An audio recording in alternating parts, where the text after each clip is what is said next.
Chapter 1927. The pain of a pregnant woman was sometimes heavy and sometimes light. Just lying on the bed, Su Qianxi felt an unbearable swelling pain again. It was the first time that Li Xiqing had seen her give birth so closely. His lips tightened in fear and he said, "Doctor, hurry up. My wife has a stomachache." The nurse was a bit speechless, but she still said in a good attitude, "That's what women do when they give birth. They'll be fine after they give birth." "When can she give birth?" "I don't know yet. Her water hasn't broken yet. I guess it'll take a while." "How long?" Li Xiqing was a bit loud. The nurse looked at Li Xiqing and said, "Mr. Li, it depends on the pregnant woman. It's not up to us to decide. Some people have to give birth for a few days, but others have to give birth immediately." "Give birth immediately? A cesarean section?" "A cesarean section is also an option, but I recommend you to have a natural birth. After all, your wife had a cesarean section before, and they also gave birth here." Therefore, the nurse was very clear. When Su Qianxi gave birth for the first time, this man was not by her side at all. The way she looked at Li Xiqing was also a bit strange. Li Xiqing nodded as if he was thinking. Su Qianxi was lying on the bed, looking very pale. "Mr. Li, please stay here with your wife. If anything happens, just press the service bell." "What do you mean?" The nurse held back her laughter and said, "For example, the pregnant woman can't stand the pain, or her water breaks, or any other emergency. You can go out." Su Qianxi's voice rang out. "Let my husband stay here." The nurse felt relieved and said, "Okay. Call me if anything happens." After the nurse left, Li Xiqing sat on the edge of Su Qianxi's bed. Su Qianxi looked at her husband, feeling both amused and distressed. She reached out and touched his face. His first child was already absent.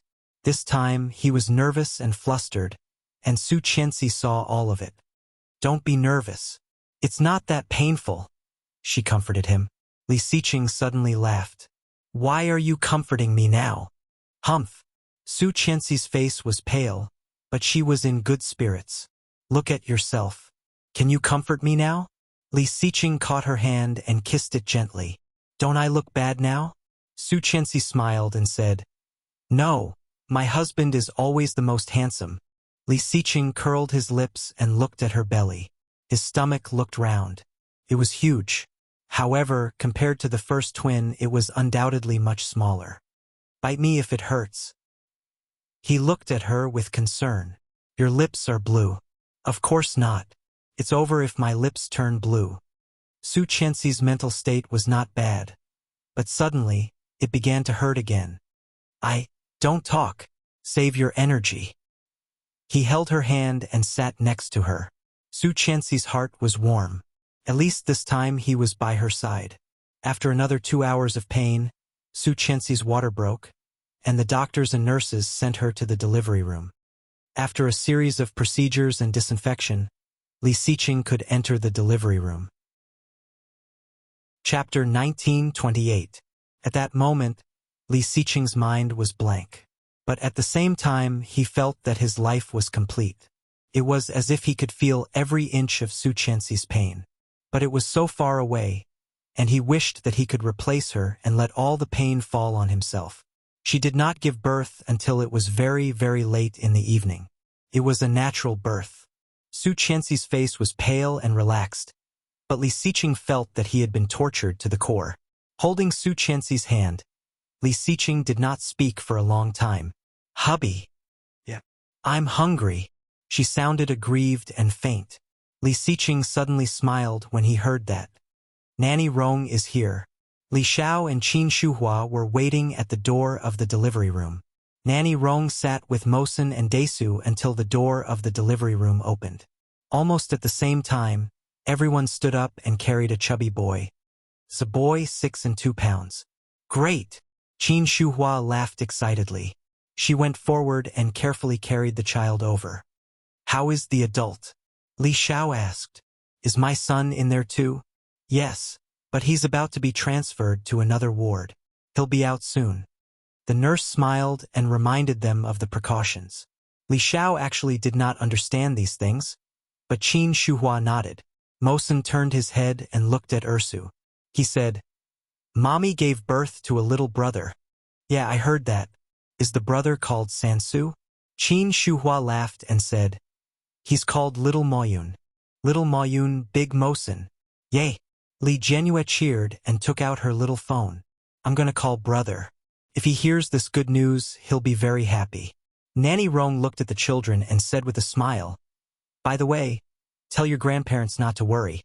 Both mother and child are safe." "Yeah." Li Jianyue made the call happily, feeling that she had been entrusted with an important task. She called Li Jianqian, and he picked up very quickly. "Brother." A crisp voice sounded.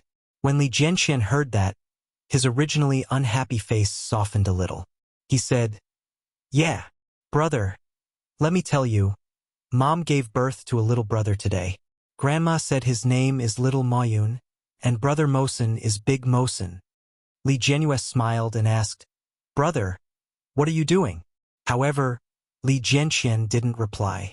Instead, he quickly changed the topic and said, "Little Moyun is born. Have you told Grandpa and Grandma?" "No, brother. I miss you so much." Li Jianyue pouted. "Brother, when are you coming back?" Li Jianqian lay on the small bed and looked at the photo not far away. He whispered, "I just came from Kingstown." Then, "Big brother, when are you coming back?" "Wait for the holidays." Then, "Big brother, when are you going to have a holiday?" "Let's wait for brother to graduate." Li Jianqian looked at his little desk, which was filled with all kinds of junior high school textbooks and questions. "I want to go back and see Little Moyun too. I didn't see it either. I'll go and take a photo of Little Moyun and send it to you." "All right, just you wait." Li Jianqian removed the phone from his ear and ran towards Qin Shuhua. "Grandma, I want to take a photo of the little brother and send it to brother." Looking at Li Jianyue's expression, Li Mosen suddenly thought of a phrase. Two innocent children. Ursu and Daesu's relationship was too close, and the time they spent together couldn't compare to the strong familial love between them. Chapter 1929. Qin Shuhua helped Li Jianyue take a few photos of Little Moyun's face and then handed the phone to Li Jianyue. Li Jianyue happily sent the photos over and then used WeChat to send a voice message to her brother. "Brother, I think Little Moyun doesn't look like us at all. We look much better." Li Jianqian didn't reply. In the capital, Li Jianqian looked at the ceiling above his head and was slightly distracted. Even when the phone next to him rang, he ignored it. Suddenly, there was a knock on the door. Li Jianqian immediately sat up and became alert. "Come in." As soon as the childish voice fell, the sound of the door being opened was heard. Rong Xian walked in and looked at Li Jianqian before closing the door. "Hello, Grandma." "Daesu." Rong Xian walked over and sat down on Li Jianqian's little bed. Li Jianqian's lips were tightly pursed. "I'm sorry, Grandma." Rong Xian looked at the child and sighed. "Your mother gave birth today. It's a little brother, so I didn't tell your father about you. However, you really shouldn't have hit your classmate like that." "I was wrong." Li Jianqian lowered his head and was very honest. "You are different from Chu. Chu's parents have always been abroad and don't care about him.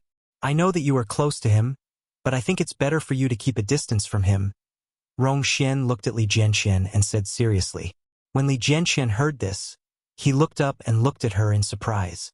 "Grandma, we hit him today because Wang Shengbin came to provoke us."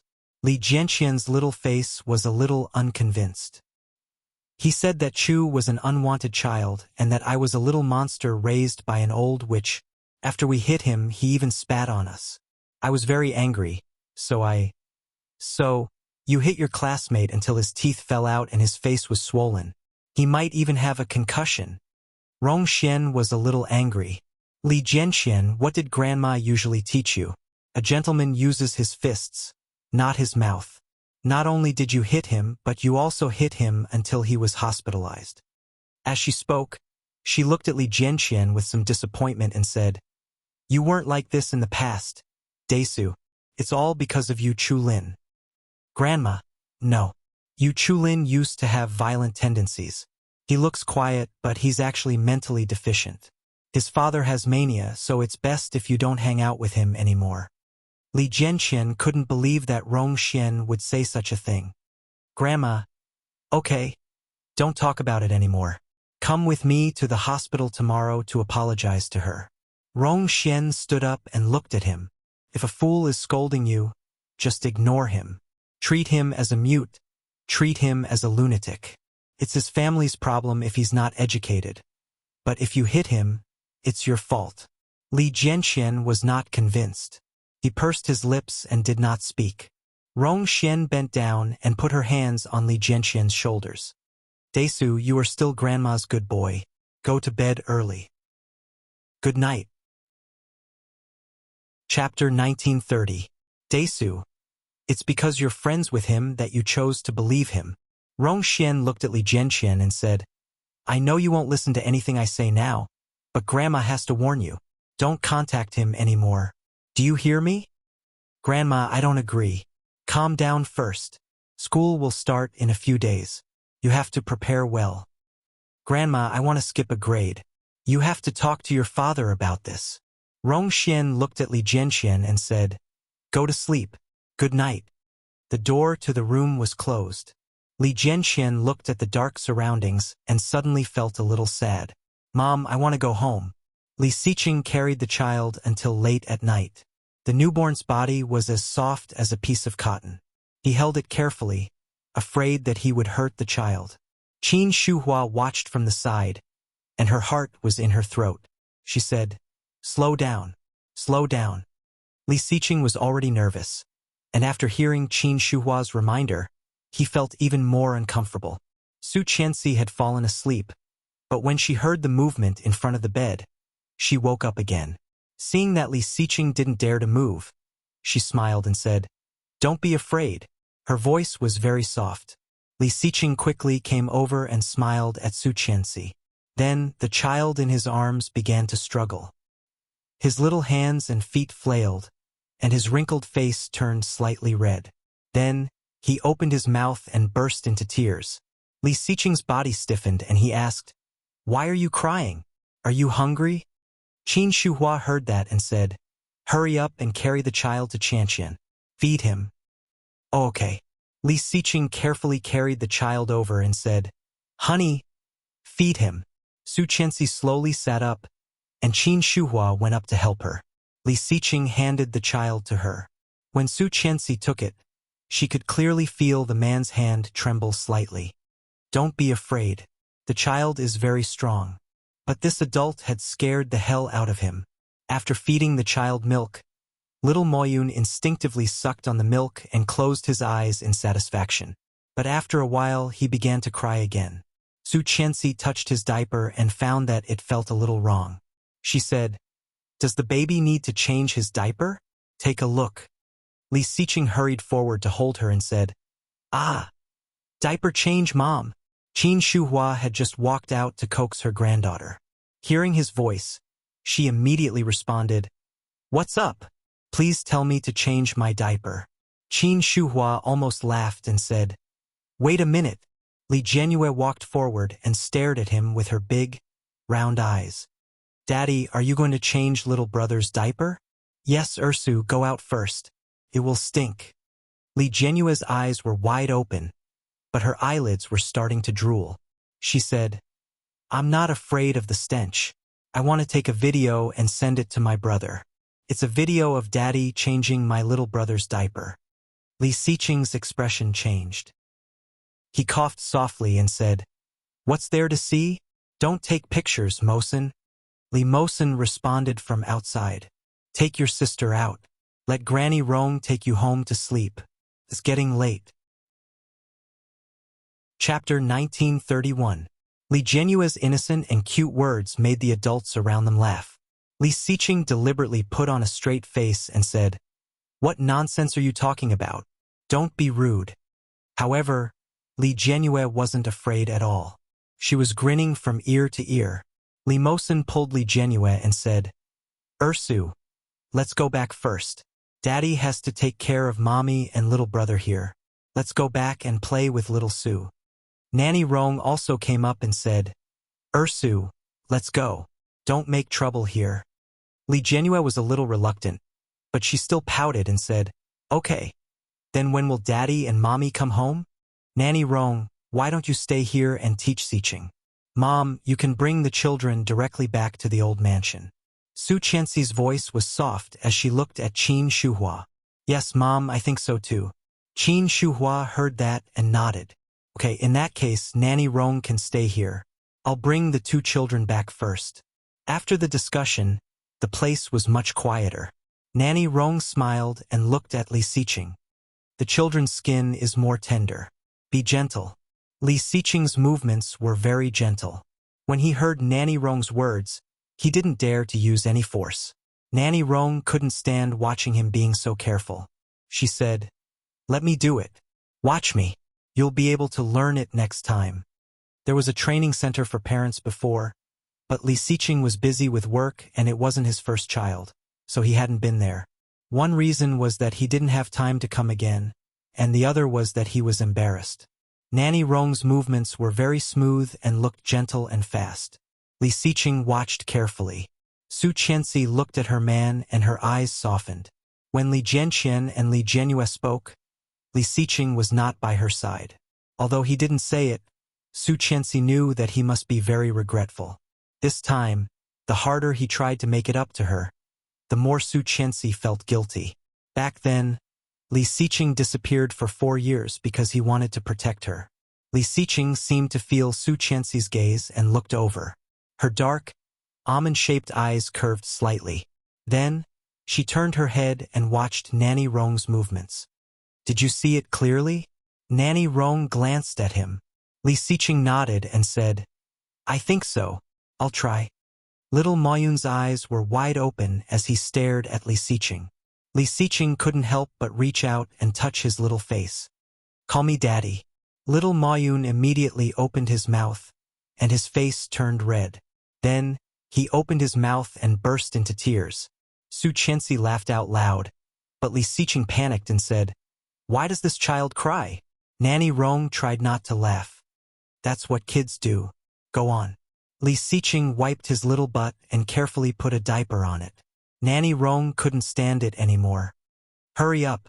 How's the class going? Sweating. Li Xiqing took a deep breath and tried to move faster. But in the end, she was still afraid of hurting the child, so she couldn't get up no matter what. Perhaps little Moyun was tired from crying. After a while, he closed his eyes and fell asleep with tear stains on his face. Finally putting the diaper on, Li Xiqing wiped his hands, his face covered with sweat. Nanny Rong said, Put on the child's clothes. Don't let him catch a cold. Li Xiqing did as he was told. Although it was clothes, it was actually a layer of swaddling clothes. I have to explain that I was out the whole day, and when I came back, I realized that 60 chapters had been deleted. Because it was an anti-pornography campaign, the deleted chapters should be sexual ones. Chapter 1932. He put the child on the small bed next to him and asked Nanny Rong to take care of him. Only then could Li Xiqing wipe his sweat. Su Qianxi still didn't look too good. Li Xiqing sat by her bed with a little heartache and said, You've worked hard, my wife. Su Qianxi pursed her lips and smiled. You've worked hard too. Hearing that, Li Xiqing blushed inexplicably. He coughed and said, Are you tired? Sleep for a while. Su Qianxi smiled and responded softly. Nanny Rong saw that and said, What are you sleeping for? Eat something first and preserve your strength. Otherwise, you'll be exhausted. Then, she picked up the tonic soup and said, Have some soup first. Sir, feed madam some. I don't want to drink it. Su Qianxi looked at Nanny Rong. I'm sleepy. No, you must drink it. Nanny Rong was rarely so firm and strict.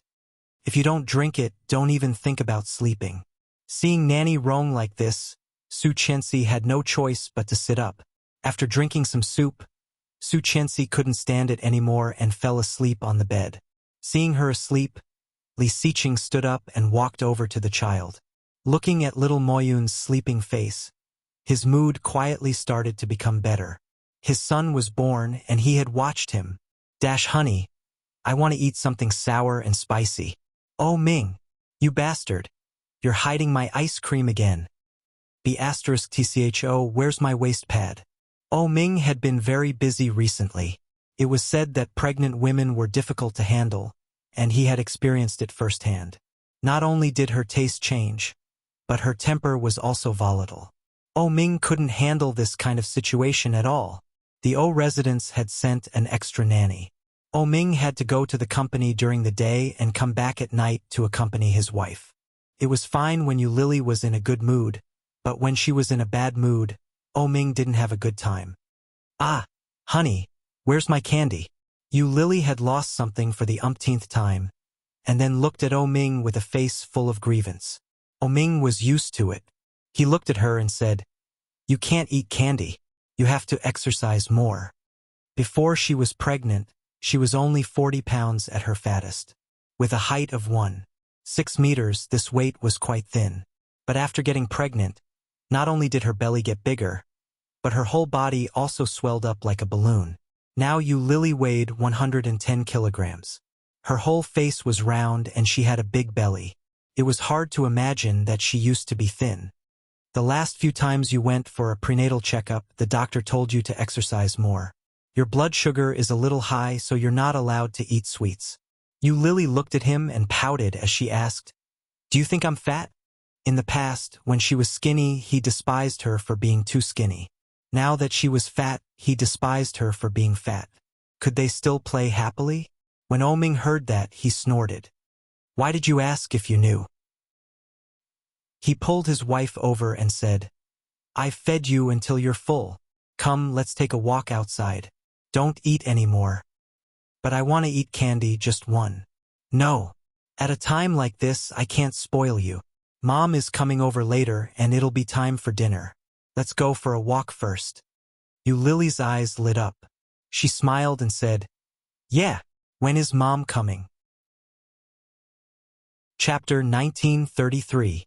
Lily took Oh Ming's arm and said, "Oh, she is your mother. Since she is your mother, she is my mother. Why are you jealous? It's so boring."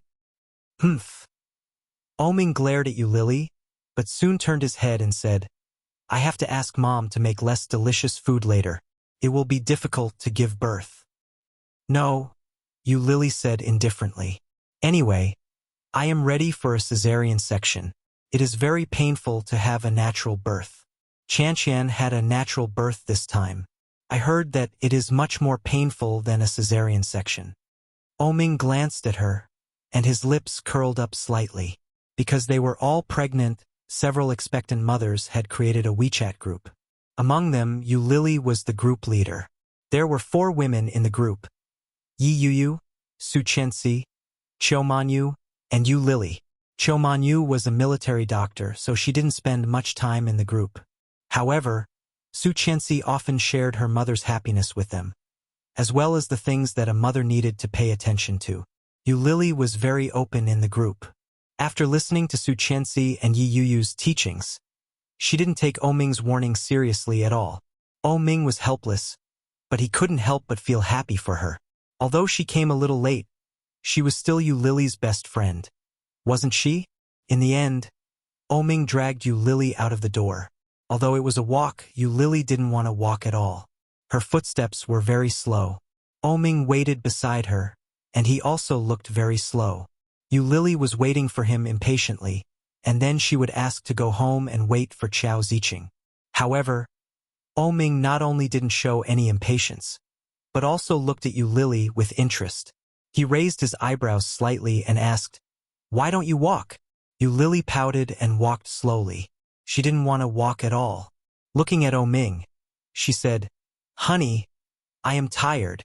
"But you walked less than 300 meters, Oh Ming said. "Ah, we walked out of the house, and it is a full 500 meters. It is so far. How long do you want me to walk?" Lily said bitterly. Her face was wrinkled, and she looked at Oh Ming pitifully. Oh Ming stood beside her, looking very calm. "No, it's only about 200 meters. Let's go." "I don't want to go. My legs are sore." Seeing Lily acting so coquettishly, Oh Ming couldn't bear to see her like this. He said, "Let's head home." Lily's previously bitter face immediately brightened up. She said, "All right, hubby. Mom should be here soon. Let's go home and wait for her." With that, she let go of Ming's hand and walked home with light footsteps. Where was the look of someone who looked like he was about to die after taking 2 steps? Ming stared at her back and followed her helplessly. "Didn't you say you were tired?" Yes, so I have to hurry home and sit down, or I will be exhausted." Lily looked serious and looked at him with a bright smile. Lily was out of breath as she quickened her pace. The baby in her belly seemed to be a little unhappy and gave her a kick in the belly. Lily stood still and looked at her belly. She exclaimed in surprise, "Oh Ming, come and see. Your son is kicking me." Ming wasn't far away. When he heard that, he quickly ran over and shouted, "Where?" Chapter 1934. Ha ha. Lily looked at Ming gloatingly. When Ming saw Lily's expression, he gritted his teeth and said, "If you give birth to a son, I'll beat you up." "Humph, if you dare to beat my son, I'll beat you up." Lily put her hands on her hips and looked at Ming with arrogance. As she spoke, she swaggered in the direction of her home like a local tyrant. After the new year, the weather was particularly good. For the past few days, the sun had been shining brightly. The weather was clear, and Lily's mood was naturally better. Recently, Ming had strictly controlled her diet. He even restricted her from eating more than 1 piece of meat. Therefore, Lily looked forward to Qiao Ziqing's visit every day to break her taboos. When Qiao Ziqing arrived, she led Nanny Zhang to prepare a large table of dishes for Lily with a smile. Lily ate with great enthusiasm. Although most of the dishes were Nanny Zhang's handiwork, without Qiao Ziqing, Lily would not have been able to eat so much. After eating, Ming wanted to take Lily for a walk. Lily felt a wave of discomfort in her stomach. First, she thought she wanted to go to the bathroom. After hiding in the bathroom of the room and sitting for a while, he felt that something was wrong. The pain in her stomach was getting worse, and Lily couldn't take it anymore. She held onto the door and walked out, shouting, "Help!" Everyone was busy working, and Ming was talking to Qiao Ziqing. When he heard Lily's cry, he immediately panicked. He quickly ran up and saw that Lily was about to cry. He asked, "What's wrong? My stomach hurts?" Lily looked at Ming with a pitiful look and clutched her stomach. Ming was shocked. He quickly went up to hold her and asked, "Is the baby about to go into labor? But it's not the due date yet." Nanny Zhang heard the movement from below and ran up. She said, "Lie down first. Don't worry." "Why are you lying down? What if you give birth later?" "It won't. There are still 7 or 8 days before the due date. The closer it is to the due date, the lower the fetal position will be. It's normal to have a stomach ache. Lie down for a while. If it still hurts later, we'll go to the hospital." "Really?" Ming found it a little mysterious. Nanny Zhang glared at him and said, "I have experience. You can't go wrong trusting me." Yes. Some things it was always right to believe in the older generation. He helped Lily lie down. As expected, Lily quickly fell asleep. Ming breathed a sigh of relief, but he was also speechless. Walking out, Nanny Zhang looked at Ming and said, "Humph! I was right, wasn't I?" "Yes, I fell asleep." Ming laughed bitterly and took out a cigarette. "Thank you." Nanny Zhang glanced at him and said, "Don't stand on ceremony with me, but it's best if you don't smoke anymore. It's not good for pregnant women and children." "Well, I don't smoke." Ming put the cigarette in his mouth and sat down on the sofa without lighting it. After smoking for so many years, it was impossible for him to quit just like that. But for the sake of his wife and children, Ming had been much more well-behaved recently. "Mrs. has gone back. Young master, the next time Mrs. comes, don't let her buy so many ingredients. It's not a waste, but it's not good to let Lily eat too much." Chapter 1935. Nanny Zhang glanced at her and said, "Hurry up and coax her. The labor pains before childbirth are also very uncomfortable, especially for those who have never given birth before. I'm afraid she can't take it." Ming had already stood up and walked over. Lily was lying on her side on the bed with a painful look. When she saw Ming coming over, she said, "I think I'm going to give birth. Honey, I'm bleeding down there." Ming was shocked. He looked down and saw some bloodstains. Not many, but there were some. Lily wanted to get up, but her stomach hurt badly. Ming picked her up and hurried downstairs. "Nanny Zhang, help me get the key. I'll take her to the hospital." Lily was wearing a pink cotton nightgown. Nanny Zhang took a look and saw the patch of red behind Lily. She exclaimed, "Oh, there's blood." She found the car keys for Ming and opened the door for him. "Hurry up. It'll be troublesome if your water breaks." Lily's stomach hurt badly. "Didn't you say that the due date is still a few days away?" "It's only a few days away. The baby is full term, so it doesn't matter which day it is." Nanny Zhang comforted him and helped him open the car door. After letting his wife in, Nanny Zhang said, "I'll go and lock the door. I'll take care of Lily. Let's go to the hospital together. A crude man like you won't know anything." "All right." Ming agreed without even thinking about it. After Nanny Zhang locked the door, she hurried to the back seat. The pain in Lily's stomach became more and more unbearable. With a bitter face, she said, "I'm never going to have another child again." "Ba, ba, ba." Nanny Zhang smacked her lips and said, "Don't say such things now. Don't scare the child too much to come out." Lily grimaced. "But it was really painful. It hurts so much." Halfway down the road, Lily suddenly felt water flowing down. But strangely, it didn't hurt as much now. Lily leaned on Nanny Zhang, gasping for breath. There was a layer of sweat on her forehead. "Oh, young Master O, hurry up. If you don't hurry up, how can I make it in time? My water has broken." "What?" Ming's face suddenly changed. He accelerated the car to its maximum speed. In the blink of an eye, he had already run several red lights. He didn't know where the information came from, but it was almost instinctive and deep-rooted. He believed that if her water broke and she hadn't been sent to the hospital, then it was a very serious matter. Ming's heart was getting more and more flustered. He had to drive fast, but he had to drive steadily. When they finally arrived at the hospital, Ming carried Lily out. His face was pale with fright. He yelled, "How can there be so much blood?" Lily's nightgown was stained red. It looked bloody and wretched. Red liquid continued to drip down from the Ferrari and flowed down to the ground. Lily's expression didn't look too good. Suddenly, Ming thought of the past. Didn't the television dramas and movies she watched with Chao Ziqing when she was young have the female lead bleed to death during childbirth? "Don't worry, this isn't blood." "How can it not be blood? Do you think I'm blind?" Ming roared. He ran to the hospital with a pale face and shouted, "Doctor! Doctor!" When he was sent to the emergency room, the nurse took a look and wrote down a record. She said, "Send her to the delivery room to open the cervix first." Then she looked at Ming and asked, "How long has her water broken?" Chapter 1936. Hearing such fierce words, the nurse was speechless. She explained helplessly, "Mr. O, it's not all blood. The pregnant woman's water broke and mixed with blood looks a little scary. But in fact, it's normal." When Ming heard that, his brows furrowed deeply. He was skeptical. "And your wife's is relatively normal. There's nothing special. Don't worry, leave it to us. You wait here."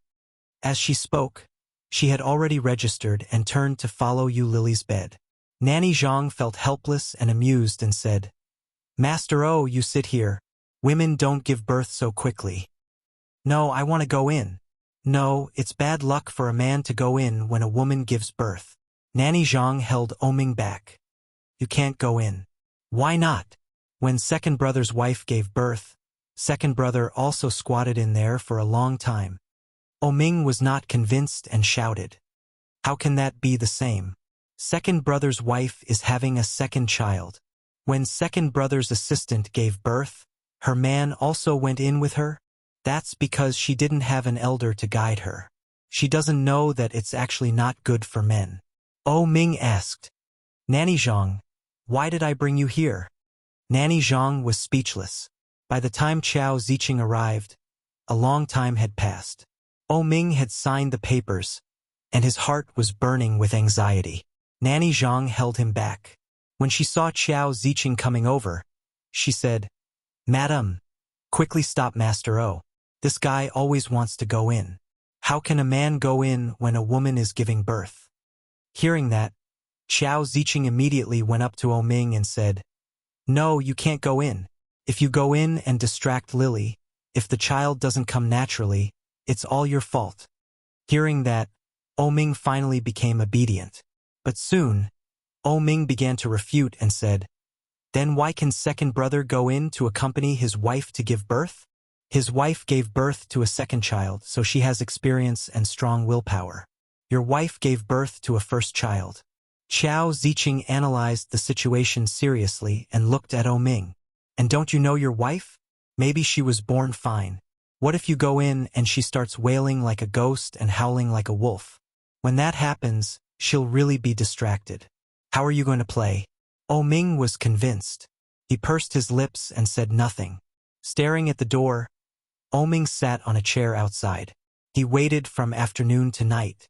With a cigarette dangling from his mouth, Ming was extremely anxious. Staring at the door of the delivery room, she stood up repeatedly and paced back and forth. Looking at the time, it was already past 8 in the evening. Ming felt more and more uneasy and said, Why isn't it done yet? Nanny Zhang glared at him and said, How can a woman give birth in a hurry? Some women give birth for a week. 1 week. Ming's heart skipped a beat. Yes, you really don't believe me. There really was a woman who gave birth for a week. It was a little uncomfortable, but at least she gave birth to the child. How are you going to eat and drink for a week? How does she get up? Ming couldn't imagine it. Doesn't the pregnant woman feel uncomfortable? Chapter 1937. Ming was speechless. Actually, he wasn't in a hurry, but Nanny Zhang's words made him even more nervous. Ming took the cigarette out of his mouth and twirled it in his palm. It's been so long. Is you Lily hungry? Don't worry. She can't even wait to give birth. She won't feel hungry at all. Nanny Zhang's words made Ming feel even more anxious. Qiao Ziqing saw Ming's expression and said, Nanny Zhang, don't scare him. Lily is in good health.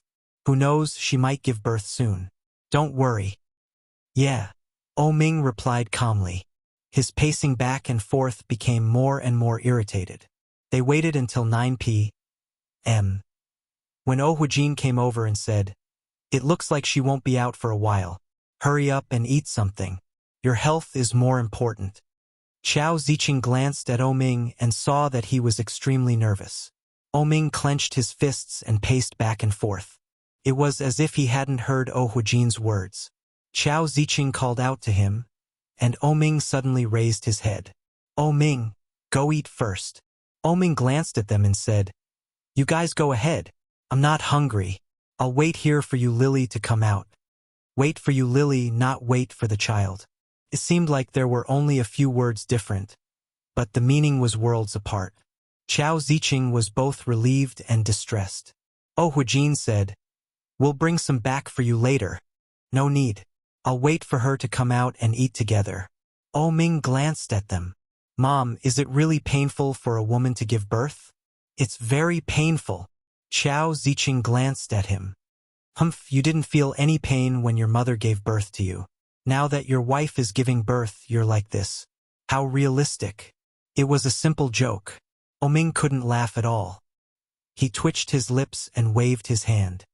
Hurry up and go. I'll let you know when she comes out. Huijin and his wife saw this and left with Nanny Zhang. Ming paced back and forth outside many times. It was not until 11 o'clock in the evening that the door of the delivery room was opened. Ming's eyes lit up. He quickly went up and asked, How is it? Congratulations. It's a little princess. Little princess? Little princess.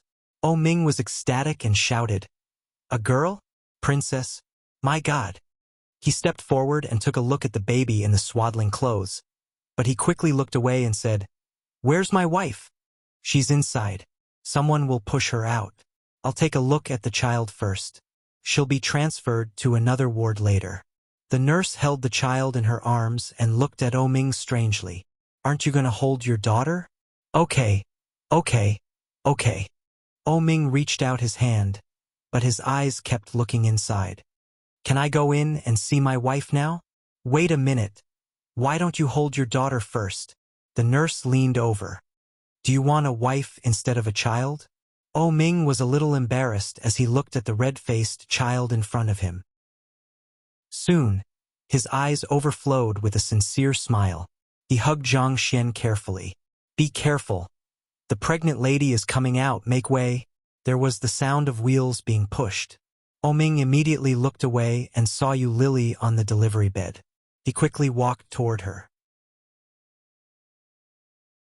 Chapter 1938. Ming quickly stood still on the spot. Looking down, he saw the child in his arms who had his own blood. A smile appeared on his face as he looked at the slightly wrinkled little face. Then he carefully followed. Yu Lily had already fallen asleep and was lying on the bed. She didn't look well. His phone rang, and Ming jumped in shock. He quickly turned off the sound and placed the phone by his ear. Hello, Mom. Where are you? I heard that you've recovered. I brought some soup for Lily. Ming gave Qiao Ziqing the room number and quickly and carefully sat down with the child in his arms. He had never liked children since he was a child. Other than Li Ziqing's 2 children, he had never been close to any other children. Ming had never seen such a small child before, let alone held one in his arms like this. Ming couldn't help but laugh. He wanted to tease the child, but the little child had been sleeping with his eyes closed. He was very quiet. You're acting like a fool, a soft voice said, and Ming immediately raised his head. Yu Lily glanced at Ming and said, It's a girl. Yeah. Ming's face bloomed with joy. I like girls. As if she understood Ming's words, the baby in the swaddling clothes moved and opened her eyes. A pair of clear eyes looked a little swollen, and her little mouth was slightly pouting. Her pink cheeks were even more pleasing to Ming's eyes. Our daughter is so beautiful. Ming held the baby and said, Come, call me Daddy. Yu Lily laughed and said, If I call you now, you'll be scared to death. Ha ha ha ha. Ming laughed happily. He looked at his daughter and asked, Why aren't you crying? Yu Lily was speechless. Are you hungry? Mommy went to get you something to eat. Do you feel uncomfortable anywhere? Ming reached out and touched Yu Lily's forehead. Why is it so cold? I'll get you some hot water. Give me the child. Yu Lily held out her hands. Ming looked at the child and then at the water dispenser not far away. He reluctantly handed the little baby in his arms to his big baby. Ming placed the child by the pillow and stepped forward, saying, Sit up first. Come on. Yu Lily only felt a pang of pain. He helped her sit up carefully, and he put a few pillows behind her. She held the child in her arms. His small, weak body and big, clear eyes clearly told Yu Lily that she had given birth to a little life of her own. It was a wonderful feeling. Yu Lily suddenly felt that she had matured a lot.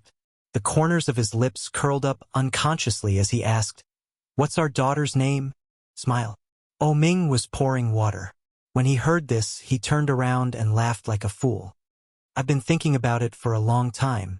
I was just waiting for you to wake up to tell you. Her nickname will be Xiao Xiao. I'll think about her real name later. Yes, Xiao Xiao. However, as soon as he shouted, Xiao Xiao Xiao suddenly struggled and started crying. Wow! What's wrong? Why are you crying? Ming walked over with a glass of water. Don't you like the name? Then Daddy will get another one. Chapter 1939. Huijin came in with 2 thermos flasks. They looked very large. Qiao Ziqing was in front, her eyes fixed on her precious granddaughter. A smile bloomed on her face as she said, Oh, you're so pretty. You look like Daddy and Mommy. Her little face turned even redder from crying, and her little hands and feet moved.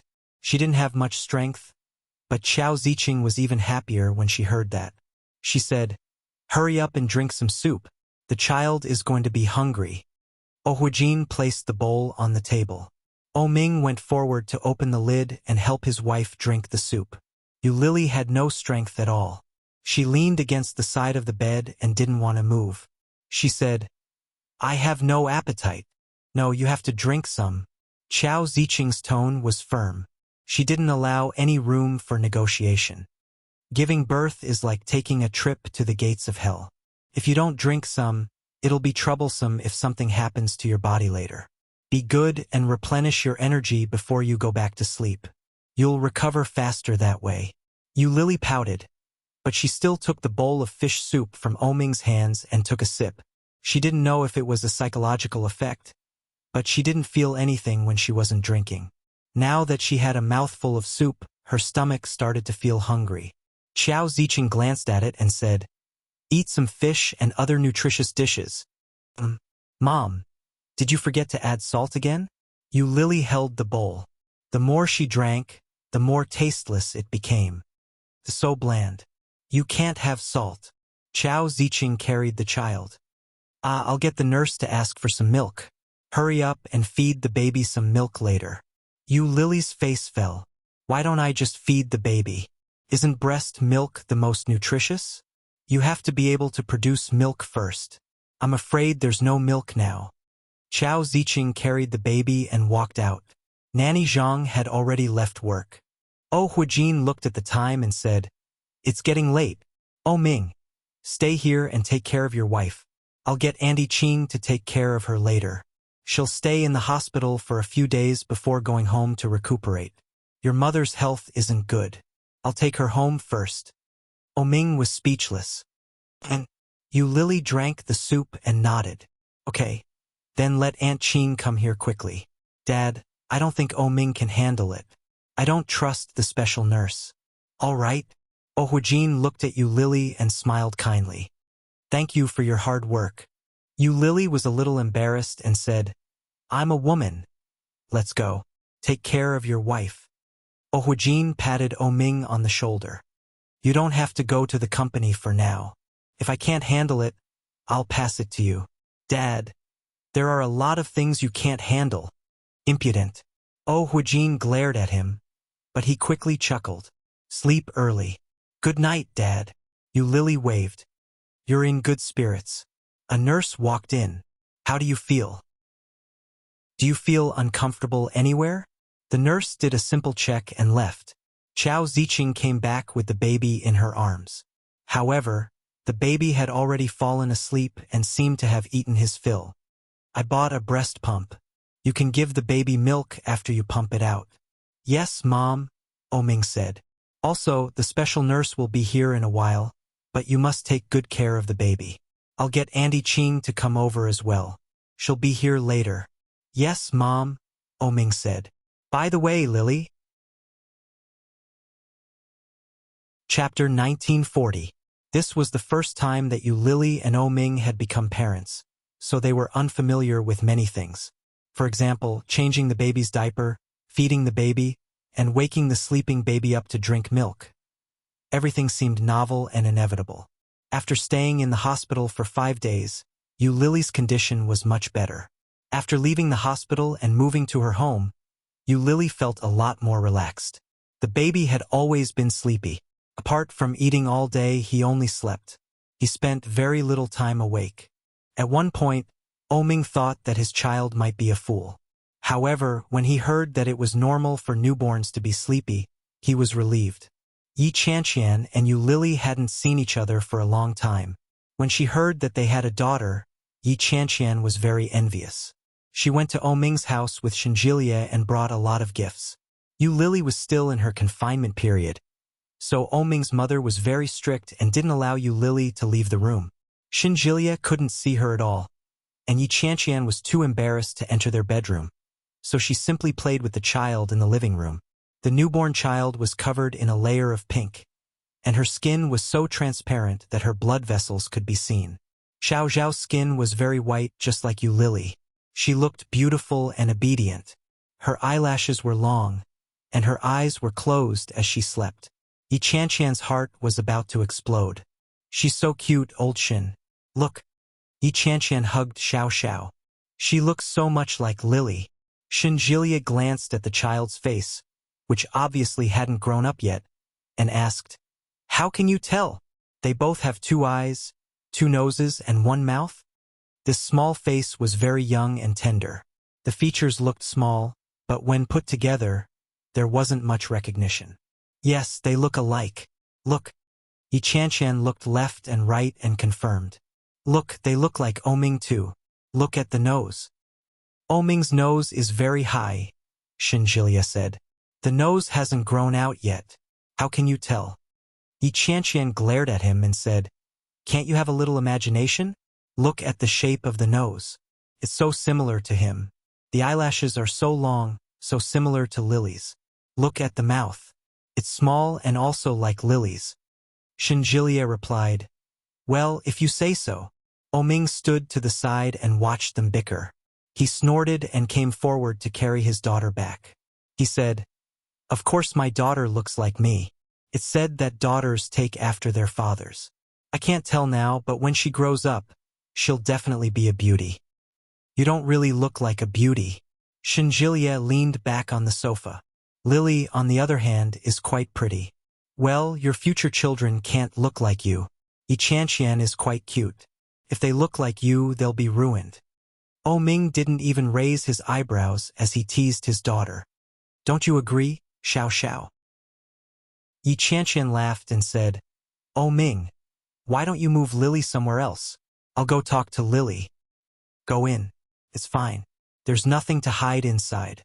Oming glanced at her. Xiao Xiao was born less than a week ago. So, they can't have sex. Chapter 1941. Yu Lily had long known that Yi Qianqian was coming. Oming came in to inform her. She even changed her clothes and combed her hair to make herself look clean and tidy. Unexpectedly, Yi Qianqian still hadn't shown up. She had just sat down on the bed in disappointment when she heard a knock on the door. Oming had entered the room and made some noise, but he would never knock on the door. Only Yi Qianqian would knock on the door at this time. Yu Lily's eyes lit up, and she said, "Come in." Sure enough, the door opened. A head popped in. When Yi Qianqian saw Yu Lily, she smiled brightly. "Qianqian, my God, you've become prettier." Yu Lily looked as if she had seen a ghost. She covered her mouth and said, "You've lost a lot of weight." Yi Qianqian subconsciously touched her face and looked at her body. She said, "No, it's just your imagination. How long has it been since you last saw me?" "It's true. You've lost weight."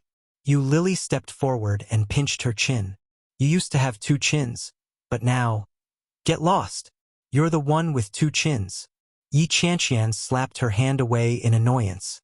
Yu Lily laughed and reached out to pinch Yi Qianqian's chest. "Ouch, they've grown bigger." Yi Qianqian blushed and quickly closed the door. She covered her chest and said, "Are you done yet? Aren't you ashamed?" "TSK, TSK, TSK." Yu Lily stared at her. "Why is your skin so thin?" "Oh no, it's all over. Love really makes people vulgar. You've changed." "You're the vulgar one. You've changed," Yu Lily said with a pained expression. "Shinjilia has trained you to be such a little woman. So scary. Why didn't I know he had such tricks up his sleeve?" Yi Qianqian's face darkened. "Why are you getting more and more shameless? You used to be more like a little woman than me, but now you're like a hooligan." "How am I a hooligan? How did you lose so much weight? Did you lose weight?" As Yu Lily spoke, she brought out a stool for her. Yi Qianqian sat down and shrugged. "No, I just learned to keep fit from Shinjilia some time ago. I stopped eating snacks and started exercising. F***CK. This isn't considered losing weight." Yu Lily was envious and jealous. She pinched the flesh on her waist. "Look at how fat I am. You're different. You've already given birth to a child. It's normal for you to be fat. If I want to have a child, I have to train my body a little better." Yi Qianqian was a little envious. "Do you think fate really exists in this world?" "Of course," Yu Lily blurted out. When she saw the complicated expression on Yi Qianqian's face, She immediately corrected herself and said, "For this kind of thing, it exists if you believe it, and it doesn't exist if you don't. Why do you ask? Did Shinjilia's grandmother read your fortune before? What did she say?" "Me?" Yu Lily thought about it and said, "She said that my fate before I was 25 years old wasn't very good. After that, my luck changed. I think it was quite accurate." "Didn't she say that I might be infertile? Even the doctor said that the possibility of me getting pregnant wasn't very high. But when she read my fortune, she said that I would give birth to a son and a daughter. After the wedding, I found out that I was pregnant." Yu Lily shrugged her shoulders and looked at Yi Qianqian. "Did the old lady read your fortune again?" Yi Qianqian suddenly felt like crying. Yi Qianqian could be said to have seen Yu Lily's fate from the perspective of a bystander. Chapter 1942. It was so accurate that it made her hair stand on end. Sometimes Yi Qianqian felt that she was overthinking things. But it turned out that it was better to believe in such things. One look at Yu Lily showed that it was true. When Yu Lily saw Yi Qianqian's expression, she knew. She asked curiously, "What did she say?" Sob. Yi Qianqian felt uncomfortable and said, "She said that I might not live past 28 years old, that I'm short-lived." Yi Qianqian hadn't even told Yi Zhenhua about it. She was afraid that the old man would worry. Apart from Shinjilia, herself, and the blind uncle, only the Shin family knew about it. Now, Yu Lily was one more person who knew about it. Indeed, when Yu Lily heard that, her eyes widened and she said, "No way! How is that possible? You don't look like someone who's short-lived." Yi Qianqian looked at her with grievance. "What you think is useless. I think I'm doing very well. But there seems to be a turning point in the future. She said that I might be infertile or that I might die early or something else. But that kind of thing is probably not very accurate, right?" Yu Lily coughed and said, "Yes, it's true if you believe it. If you don't, it's not true. Old Mrs. Shin is a bit like a fraud. I don't think it's very reliable." Yeah. Yi Qianqian agreed. "I think so too. Under such circumstances, we can only wait and see. Anyway, I don't really believe it." "You shouldn't believe it." Yu Lily glared at her. "When are you getting married?" "Marriage? Still early. March 5th. There's only a little more than a month left. It's not early. You have to be mentally prepared. Getting married is very tiring." "I know." Yi Qianqian yawned. "I'll take it one step at a time. I'm so tired." "Why? Shinjilia didn't let you sleep?" Yu Lily smiled ambiguously and gently touched her. Yi Qianqian blushed and said, "Are you going to die? How can you say anything now?" "It's nothing. We're all adults. Who doesn't know that?" Yu Lily smiled. "But have you gone to the hospital for a checkup? Didn't they say you might be infertile? Didn't you go?" "I went to see a doctor. Everything is normal, but I can't get pregnant." Yi Qianqian rested her chin on her hand and was a little puzzled. "I've always calculated the danger period and the safe period, but I still haven't gotten pregnant." "No protection? No." Yi Qianqian still felt a little embarrassed to answer such a question. Her cheeks were slightly red. Yu Lily could tell what he was thinking. She laughed and said, "Your skin is getting thinner and thinner. Shinjilia is really something. His methods are really impressive. He's managed to train our tough girl to this extent." Yi Qianqian was speechless. "But according to what you said, both of you are planning to get pregnant, and there's nothing wrong with your checkup. Could it be that Shinjilia?" Yi Qianqian widened her eyes and looked at Yu Lily. She had never considered this possibility. Shinjilia would have a problem? Pooh! How could there be any problems when he was so energetic and lively, as if he couldn't wait to kill her in bed? However, doubt was like a seed. It was easy to implant, and slowly it began to take root and sprout. After verbally denying the possibility, Yi Qianqian was a little distracted when she got home. Shinjilia finished cooking and called out, "It's time to eat. I'm so sleepy. I can't take it anymore. I'll go to sleep first." Chapter 1943. After placing the last dish on the table, Shinjilia untied his apron. Yi Qianqian sat on the sofa. When she looked up, she saw Shinjilia carefully arranging the bowls and chopsticks. Good man, good man. But ever since she had returned from Yu Lily's place, Yi Qianqian had felt that something was wrong. She had been with Shinjilia for a long time. Except for the time in the beginning, she had not deliberately used contraception. But even after such a long time, Yi Qianqian had not shown any signs of pregnancy. There was nothing wrong with her body. It had been checked. Then, the more Yi Qianqian thought about it, the more likely it seemed. She stood up and went to the kitchen to wash her hands. As she washed, she thought about how to tell Shinjilia. Shinjilia had already filled the bowl with rice. When he saw that she was a little distracted, he asked, "What's wrong?" Yi Qianqian quickly came back to her senses and said, "Nothing." Shinjilia sat down and placed a bowl of rice in front of her. "Are you in a bad mood? Did you get upset at Yu Lily's place today?" Yu Lily had given birth to a daughter, but they had not done anything. Yi Qianqian didn't know, but Shinjilia himself was quite upset. Yi Qianqian glanced at Shinjilia and pouted. "How could I be upset?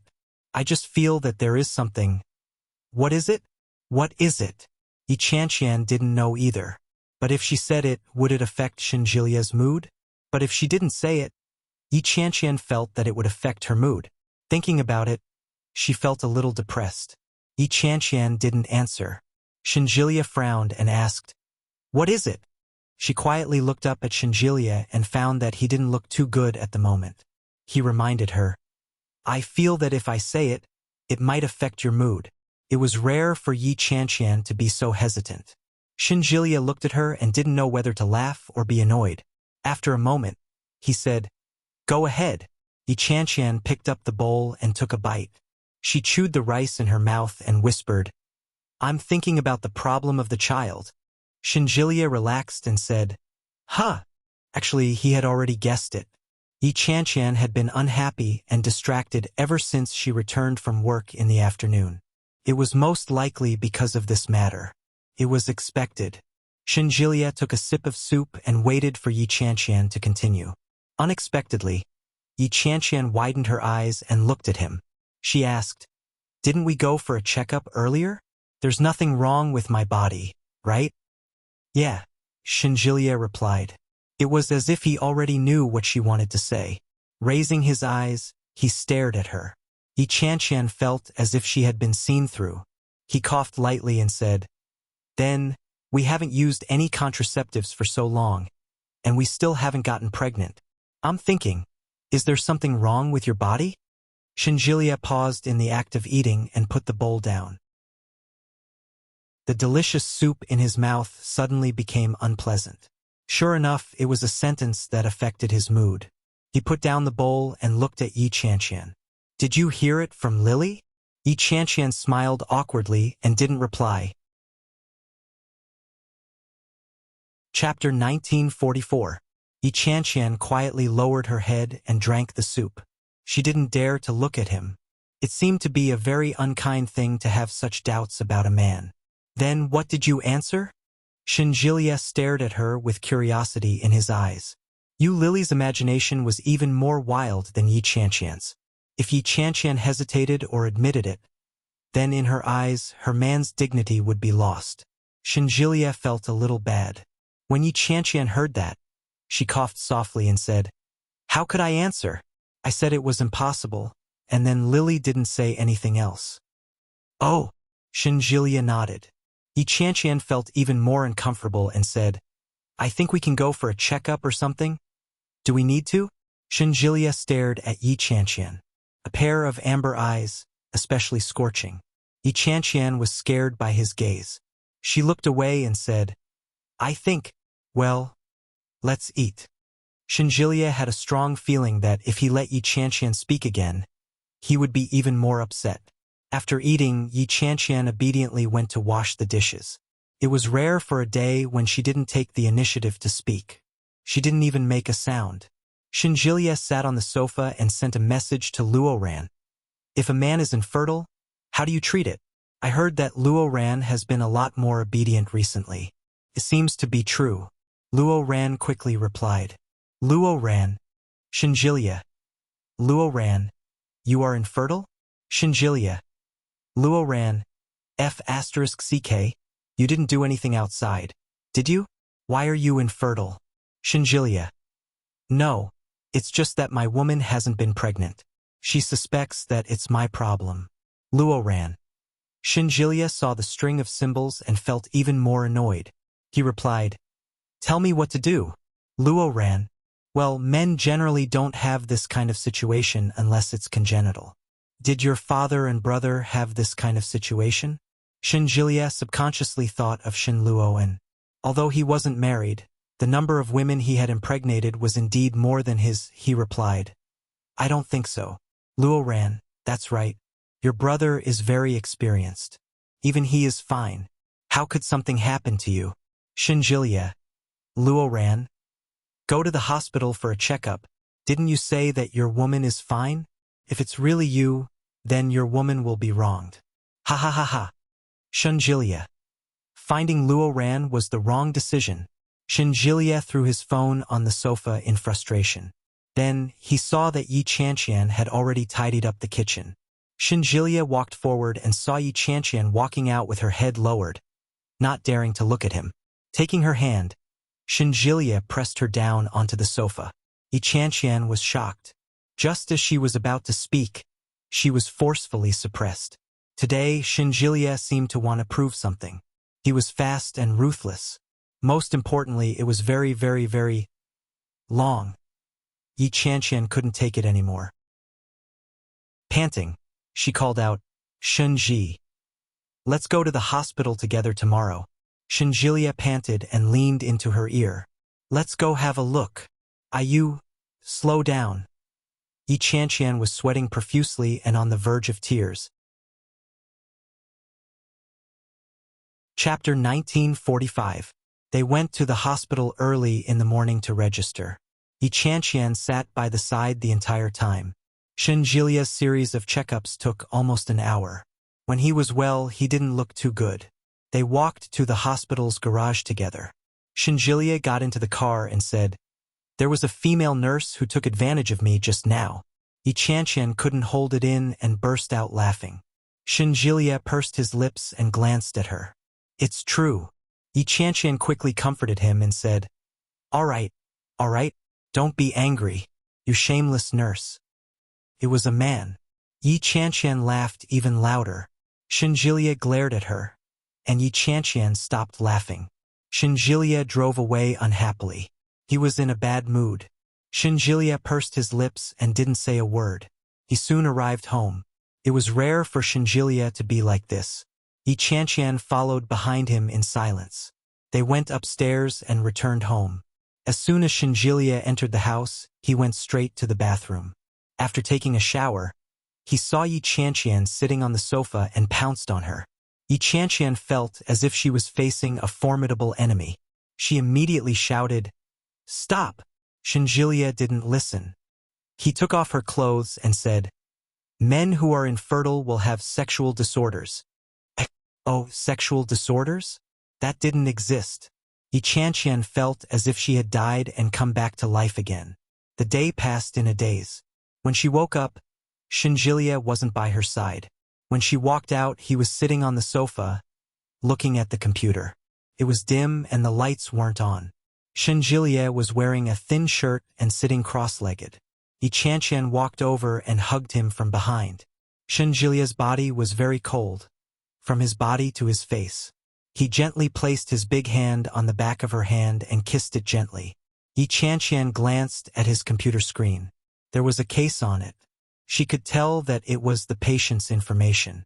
Are you busy? Yi Chanqian's voice was very soft, but it broke the silence in the empty space.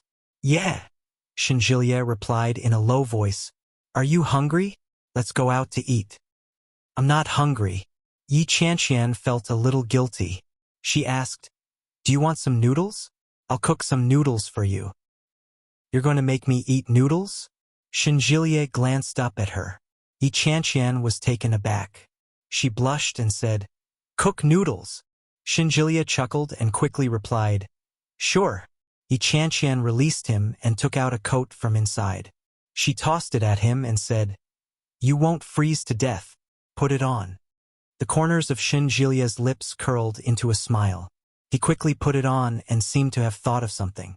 He said, "By the way, I'm going back to the capital tomorrow." "Tomorrow?" "Yes, I'm going back to work." Xin Jilia straightened his clothes. "Come to the capital in 2 weeks. We'll go to the Civil Affairs Bureau." "Sure," Yi Qianqian replied without hesitation. Everything had been arranged. Just complete everything according to the schedule. As Yi Qianqian cooked the noodles, she suddenly felt like a married woman. The way she was now, could she be considered a good wife and loving mother? The two of them ate the noodles and slept in their clothes. During the day, he was restless. At night, Yi Qianqian was on high alert and refused to let him touch her again. Xin Jilia laughed to himself, but he didn't make any more moves. The next day, when Yi Qianqian woke up, Xin Jilia was already gone. Chapter 1946. When Yi Qianqian returned to the office, she was extremely busy. Within a few days, she received Xin Jilia's checkup report. The report was simple. There were no problems. Everything was normal. The sperm survival rate was higher than that of a normal person. However, she couldn't conceive a child. When Yi Qianqian sent the picture to Xin Jilia, he replied with a smiley emoji with a few words, "This is fate. Sigh. This is fate." 2 weeks was neither long nor short. Yi Qianqian had already booked a ticket. When she got off the plane, Xin Jilia was already waiting for her outside the airport. When she saw Xin Jilia, Yi Qianqian almost pounced on him. She wrapped her arms around his waist and said with a smile, "I'm here." Xin Jilia's eyes were filled with affection. He held her in his arms and took her luggage. The two of them quickly went down to the garage. "Have you eaten?" "I just had an airplane meal. It was terrible." Xin Jilia smiled. "If you're not hungry, let's go to the Civil Affairs Bureau first and then find Mom and Dad for dinner." Yi Qianqian secretly clicked her tongue and said, "That's so sudden. Have you arranged everything?" "Yeah. Grandma went to play with Grandma Dongfang recently. She won't be back for a while. Don't be afraid." When Yi Qianqian heard that, she relaxed a little and said, "All right then, let's go." Xin Jilia had already made a reservation before he came. When he arrived, he didn't have to wait in line and went straight to get the certificate. When Yi Qianqian received the 2 red booklets, she still felt a little surreal. The marriage certificate was simple. On the red cover, the words "marriage certificate" were embossed in gold. There was only a thick piece of paper inside with their photos and names. But it was so simple that it felt like a dream. "We're getting married?" Yi Qianqian looked at Xin Jilia. "That's so sudden." Xin Jilia raised his eyebrows slightly and pulled her into his arms. "It's too late to regret it now. You're already mine." Yi Qianqian blushed slightly and whispered, "I've always been. We have a certificate in the future. Your name is written on my household register. You can't run away." Xin Jilia lowered his head and gently kissed her forehead. "Let's go. Mom and Dad are waiting for us. When I see your parents later, what should I call them? Call me Daddy and Mommy. Call me whatever I call you." Xin Jilia retrieved the car and started it. When they arrived, Yi Qianqian realized that there were quite a few people there. All kinds of relatives that she had seen and not seen before were gathered together. There were at least a dozen of them. Yi Qianqian felt a little uncomfortable and asked in a low voice, "Why are there so many people?" "Grandma said that we should have a small celebration first and invite the others in March. On March 15th, we will go to Yuntown to celebrate again. Only then will the wedding be over." "So many. Which one is the official one?" "The 5th of March. That's the best day." Xin Jilia planted a gentle kiss on her cheek. The people around them who saw it were in an uproar. Yi Qianqian's face turned red, and she didn't speak for a long time. Shen Longyue and Mrs. Shen had been waiting for them for a long time. When they saw Yi Qianqian, they waved at her. "Qianqian, come and sit here." Yi Qianqian wanted to greet him, but she couldn't change the way she addressed him. After holding it in for a long time, he still couldn't utter a single word. Shinjilia could tell that and whispered, "It's okay. Take your time. Let's go over first." Okay. Chapter 1947. A simple family dinner was considered a simple and formal meeting gift between relatives. However, it was just a meeting. After the meal, Yi Qianqian followed Shinjilia back to the Shin residence. As soon as they entered the Shin residence, they heard the crying of a baby. Such a sound was particularly jarring in a family with no children at all. Yi Qianqian looked at Shinjilia and asked, "Where did the child come from?" The corners of Shinjilia's mouth turned up slightly, but he didn't answer immediately. He walked in with Yi Qianqian and immediately saw Nanny he holding the child and coaxing him. Yi Qianqian hadn't seen many children, but this child didn't look like he was just born. He was at least a month or two old. Yi Qianqian leaned forward and looked at him curiously. She asked, "Whose child is this?" Nanny he smiled and said, "Young master's child." Yi Qianqian was shocked and immediately understood. She looked at Shinjilia, who nodded at her and said, "You guessed right." Yi Qianqian gasped and said, "How could she agree to send the child over?" Shin Luo was a jerk. As a husband and a man, Yi Qianqian didn't think he was a success. Could such a person really take care of a child? "Where is she?" Yi Qianqian asked. Shinjilia just glanced at her and said, "I don't know. My brother said she died." "How is that possible?" Yi Qianqian couldn't believe it, but at the same time, she felt a little sad. Shin Manting's fate was really not good. She met Shin Luo and an old Mrs. Shinsai. "I don't believe it either." Shinjilia sighed softly. "Do you want to hold the child?" Yi Qianqian wanted to hold the child, but she didn't dare to. It was Shin Manting's child. Shin Luo's child. But after staring for a while, she couldn't help but reach out and take the child. The child couldn't stop crying. His little face was red from crying, and his voice was loud. "Is it a boy or a girl?" Yi Qianqian stared at the child and squeezed his little hand. Miraculously, the moment Yi Qianqian squeezed, the child's crying became a little softer. As if curious, he opened a pair of wet, dark eyes and stared at Yi Qianqian. "He's so pretty." Yi Qianqian looked at the baby in her arms, and a smile spread across her lips. "The boy's name is Shun Yueshao." Shinjilia looked at the child. "What do you think about the name Grandma gave him?" "That sounds good," Yi Qianqian exclaimed. "You mean beyond?" "Yes. Shao, who is brave and skilled in battle, is really not bad." "Did Grandma come up with this name?" "I don't know." Shinjilia stared at him.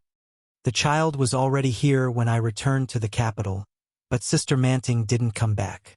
"You didn't see him?" "No." Shinjilia was a little self-deprecating. "My brother said she's dead. Where can I find her?" Yi Qianqian was silent. She found it hard to believe.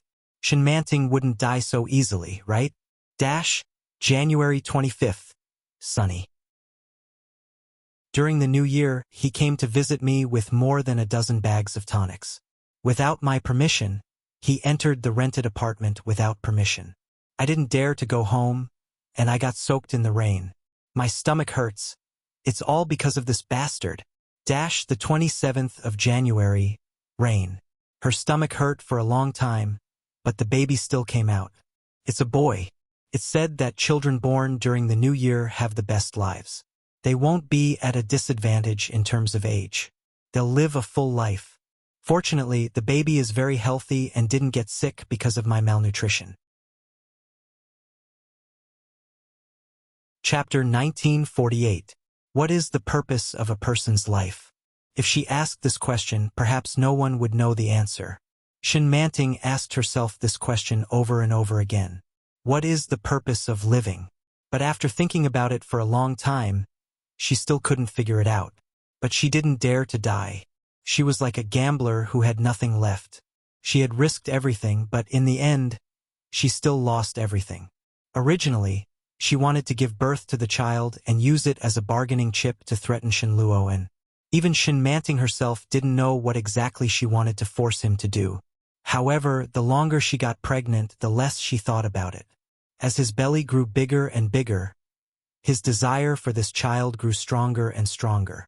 When she saw Shenluo again, she suddenly realized that she had done something wrong. She shouldn't have kept the child in the first place. She thought that she would be cold to the end. The child was a bargaining chip and a means, but she didn't expect that in the end, it would become a shackle that tortured her. January 28th. There will be a thunderstorm. Baby, I was wrong. No one will take care of you, and no one will take care of me. I'm running out of money. The nurse said that they can't take care of you. I'm useless. I can't give you milk. I'm sorry that you're hungry. The weather is getting worse. I can't take it anymore. Enchanting lay on the hospital bed. Her face was pale. She stared at the soft tube that was constantly pumping water into her body. Suddenly, she smiled gently. The baby lay in the crook of her arm, sleeping peacefully and peacefully. But the pain in her lower body made her feel hopeless. Enchanting, it's time to eat. The nurse called out. Perhaps it was because her voice was too loud, or the thunder that sounded at the same time was too shocking. The baby in her arms suddenly twitched, then opened his mouth and cried. Enchanting felt a little weak. She gently patted the baby's back, slowly and gently. Enchanting endured the pain and sat up. She lifted the hem of her clothes and wanted to feed the baby. However, after the baby sucked on his soft lips a few times and realized that there was nothing there, he began to cry loudly again. The nurse rudely and impatiently put down the table. She placed the food on the table and went to call the next person. Zhang Chunhua. Hey, let me do it. In the same ward, a simple and honest man took the lunchbox from the nurse and said with a smile, "Thank you, nurse. You're beautiful and kind. Thank you." The nurse's face looked much better. She silently handed over an extra egg. The man laughed even more happily and said, Thank you. Then, holding the bowl of rice, he turned to his wife and said, "This nurse is really nice. Come, have an egg to feed our baby. A newborn baby needs nutrition the most." His gentle and honest voice was not pleasant to the ears. But at this time, it was enough to warm the heart of a woman who had just given birth to his child. Tears welled up in her eyes. She gritted her teeth and sat up, shielding the crying baby in her arms. After breaking the eggshell, he peeled it off bit by bit and slowly ate it. When a child cried, the other children in the ward were inevitably affected. Soon, the other child began to cry. A woman with a bad temper had given birth to her third child. Chapter 1949. His voice was full of resentment and harshness. She hugged her child and coaxed him. She murmured, "Good boy, don't cry. Wait for Daddy to come back and hold you." Enchanting was silent. She chewed the egg in her mouth and swallowed it slowly. But the boiled egg was too dry, and Enchanting almost choked. She forced herself to swallow it and reached for her glass of water. However, the water in the cup that she had asked the nurse to get was gone. She drank the last mouthful and finally felt a little better. However, the child in her arms was sobbing uncontrollably. When Enchanting saw her blushing face, she couldn't help but feel aggrieved. Tears welled up in her eyes. She raised her hand and slapped her little face. She shouted, "Be quiet!" But the child in her arms did not calm down. Instead, he cried even harder. The other mothers in the ward looked over. Enchanting acted as if she didn't see it. She swallowed the last mouthful of the egg and then grabbed the chopsticks to eat the food in the lunchbox. It was terrible. It was really terrible. But Enchanting still took big mouthfuls of food. Her vision was blurred, and her throat was sore from choking. Enchanting's stomach was still not full after the last mouthful of food. She pulled the curtain up and directly lifted her clothes to feed the child. The child sucked a few mouthfuls and was quiet for a few seconds. But soon he struggled and cried again. He took a deep breath and tears fell. Enchanting didn't say anything. She hugged the baby and gently coaxed him. After a while, she let him suck again. After she finally calmed the baby, Enchanting finally lay down exhausted. She closed her eyes and fell asleep with the child in her arms. Suddenly, Shun Manting loosened her arms and trembled. Someone was stealing the child. As soon as this thought flashed through her mind, Shun Manting's entire body tensed up. She opened her eyes abruptly and saw a man. A young man. His hand was reaching toward her arms as if he wanted to hold the child. "You're awake." Shin Luo's voice was very low, and she couldn't hear his emotions. Shun Manting relaxed, but she immediately reached out and snatched the child back. Seeing that the baby was safe and sound, she stared at Shin Luo vigilantly. Shin Luo glanced at his watch and said, "Are you hungry? I'll buy you something to eat. Wait for me." "I don't need you," Shin Manting finally said. Her voice was hoarse from a prolonged drought. "I have food to eat. Don't throw a tantrum with me," Shin Luo said in a displeased tone. He turned around and walked out the door. When he came back, he was holding a thermos flask.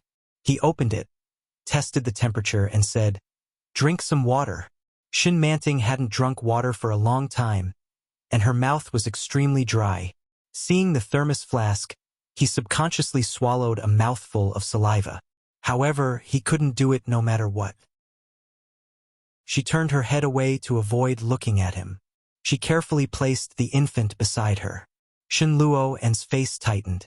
"Are you trying to starve your child to death by not drinking water? When he wakes up, he won't even have a sip of milk. Isn't that pitiful?" Shun Manting gulped again, averted her eyes, and extended her hand. The water temperature was just right.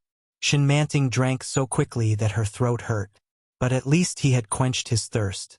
She handed the cup back to him, wiped her chin, and asked, "What do you want?" Chapter 1950. Everyone knew. Shin Manting's heart was as clear as a mirror. But go back with him? She looked up at Shin Luo. In her heart, there was only resistance. If she went back with him, what awaited her would be endless torture. She had finally managed to escape, and he wanted her to go back? Dream on. It's fine if you don't go back. Get discharged first. I'll hire a nanny to take care of you. Shin Luo stood tall and looked down at her. "I want to see the child, but Jilie brought his girlfriend home recently, and I can't get away." "Oh," Shin Manting replied. "Then go take a photo." Shin Luo looked at her with a sullen face and said, "It's best if you go back with me. Do you think that's possible? I'm old. To be fair, I treat you well." "Yes, but someone treats me badly." Shin Manting lowered her head. "Go. You don't have to worry about me and the child. This is my child. Don't you have any shame?" Shin Manting glared at him angrily. "When did my child become your child?" Shin Manting didn't lower her voice. Many people in the ward looked over. Shin Luo didn't seem to care and said, "If it's not my child, who did you have it with? The heir?" "I had it with someone else." Shin Manting clearly felt all kinds of gossipy gazes coming from around her. She was a little angry, but she quickly whispered, "I don't want to talk to you about this here. Go away." "Well, then I'll get you discharged." Shin Luo turned and walked away as he spoke. Shin Manting was annoyed and said, "Shin Luo, why are you so nosy?" However, Shin Luo had already walked away as if he hadn't heard her. The other mothers in the ward looked at each other. Shin Manting clearly heard the mother in the next bed say to the mother in the other bed, "I thought she was pregnant before marriage. Turns out she has a man. That man is quite handsome. Why is he like this? He's also nice." He didn't wake her up. He stood there for a long time, but as soon as he woke up, he quarreled. "Sigh, some people just don't know how lucky they are. If I had such a handsome man, I would die of laughter." Shin Manting felt like she was sitting on pins and needles. She looked at the child in her arms and wanted to get up. She hadn't urinated for a long time, and the moment she got up, she felt the urge to go to the toilet.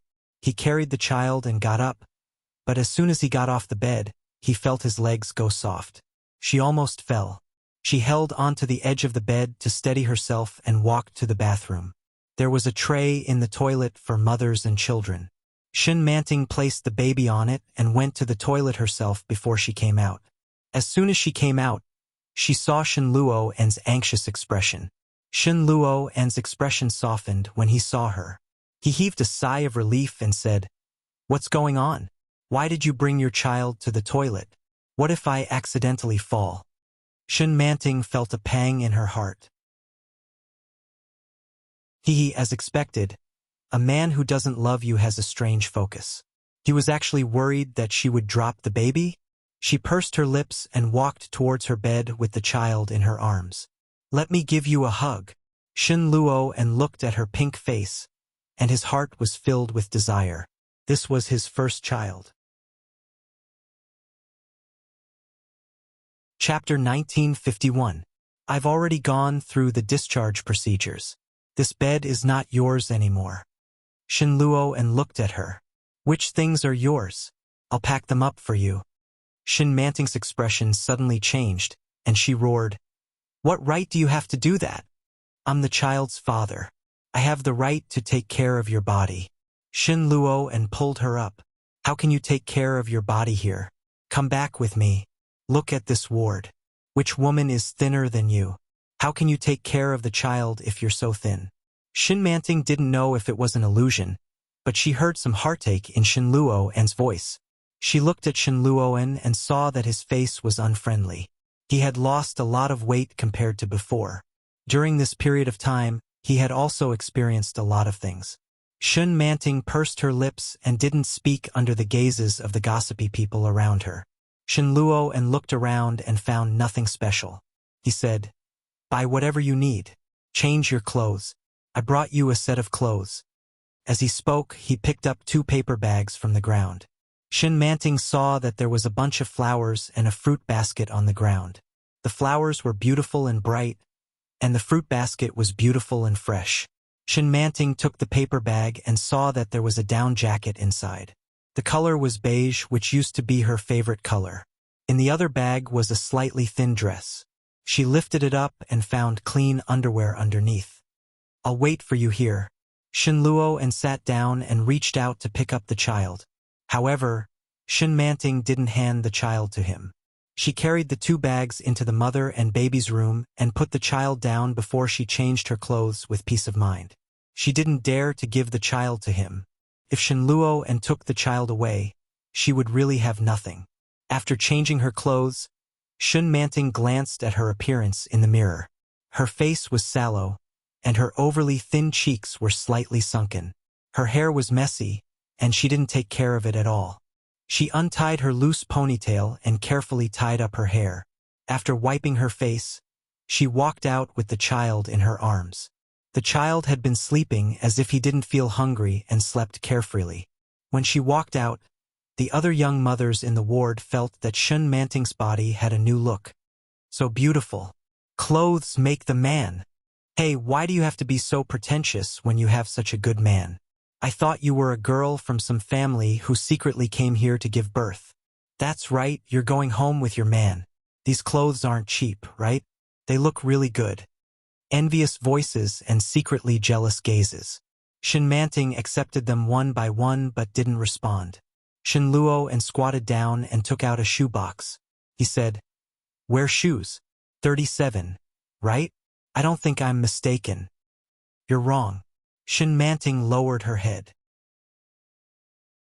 "I'm wearing a 38. But he still stretched out his leg and stepped on it. He stuffed it in, but it didn't fit. She raised her eyes to look at Shen Luoan, and an uncomfortable thought came to her mind. Yi Yu wore a 36, and she wore a 38. Shen Luo probably couldn't remember who was who, so he bought a number in the middle. Thinking of this, his eyes were filled with mockery. However, she still hugged the baby tightly and refused to let go. "I want to eat. Okay, let's go home first." Chapter 1952. Shen Luo looked at her vigilant face and felt a little upset. After a moment of silence, he said, "I rented a small house nearby. We can stay there for the time being." Shen Manting was slightly relieved when she heard that. "Well, let's go." Shen Manting held the baby in her arms and walked forward. Shen Luo looked at her back and moved his lips, but he didn't say anything. Although it was nearby, it was impossible to walk there. They took a taxi and sat in the back. The baby was very quiet. But when they reached the place, the baby suddenly struggled and cried. He opened his mouth and cried. Shinmanting's heart ached when she heard it. She gently patted his little body and said, "Don't cry. Don't cry. Mommy will take you to sleep." Her every movement was filled with the radiance of motherly love. Shin Luo stared at this woman deeply, and there was a strange feeling in his heart. This was his sister and the mother of his child. This strange and magical relationship made Shin Luo feel very complicated. They opened the door and walked in together. Shinmanting found that this place had been lived before, but the furniture was relatively new, and there were fresh flowers on the table. Obviously, Shin Luo lived here. Shin Luo had always had a little habit. There needed to be fresh flowers in the room and in the office. It had nothing to do with aesthetics. Sometimes it could be roses and lilies, which were fragrant and beautiful, and sometimes it could be sunflowers or stars. Now there was a calla lily on the table. Shinmanting glanced at it, then sat down with the baby in her arms and lifted her clothes to feed the baby. Shinmanting seemed a little embarrassed with her back to Shin Luo. The baby stopped after a few breaths, then closed his eyes and continued to sleep. "Go to the room and change your clothes. I'll get you pajamas." Shin Luo turned and went into the only room in the house. Shinmanting looked around and found that there was indeed only one room. There was only one room. Did Shin Luo want to sleep with her? She was shocked and stood up subconsciously. She wanted to leave with the baby in her arms. Enough. She had enough of that kind of life. Now that the baby was just born, she couldn't support him at all. Shinmanting suddenly regretted it. She shouldn't have agreed to go with him at the hospital. Now, he had merely moved from the cage of the imperial capital to another cage. Her heart trembled, and she got up to open the door. When Shin Luo walked out with a set of clean pajamas, he saw Shinmanting trying to open the door. His face darkened, and he quickly stepped forward and roared, "It's already so late. What are you trying to do?" Shinmanting froze when she heard that. Then, he opened the door and walked out. However, Shin Luo was obviously faster. He stepped forward and grabbed her hand, saying, "Behave yourself. It's very windy outside. If you catch a cold and fall ill, I won't be the one suffering." Shinmanting froze and turned to look at him. It was hard to imagine that Shin Luo was the one who had said those words. Shin Luo felt a little uncomfortable under her gaze. He pulled her inside and locked the door. He threw the pajamas to her and said, "Change your clothes and go rest. What do you want to eat? I'll go buy it for you." Chapter 1953. Shin Luo acted as if he didn't see her and pushed her into the room. "Where do you want to change?" Shinmanting finally reacted. She glanced at the child in her arms and walked into the room with the pajamas in her hands. She locked the door and made sure that it couldn't be opened from the outside before she put the baby down. Shinmanting looked around the room.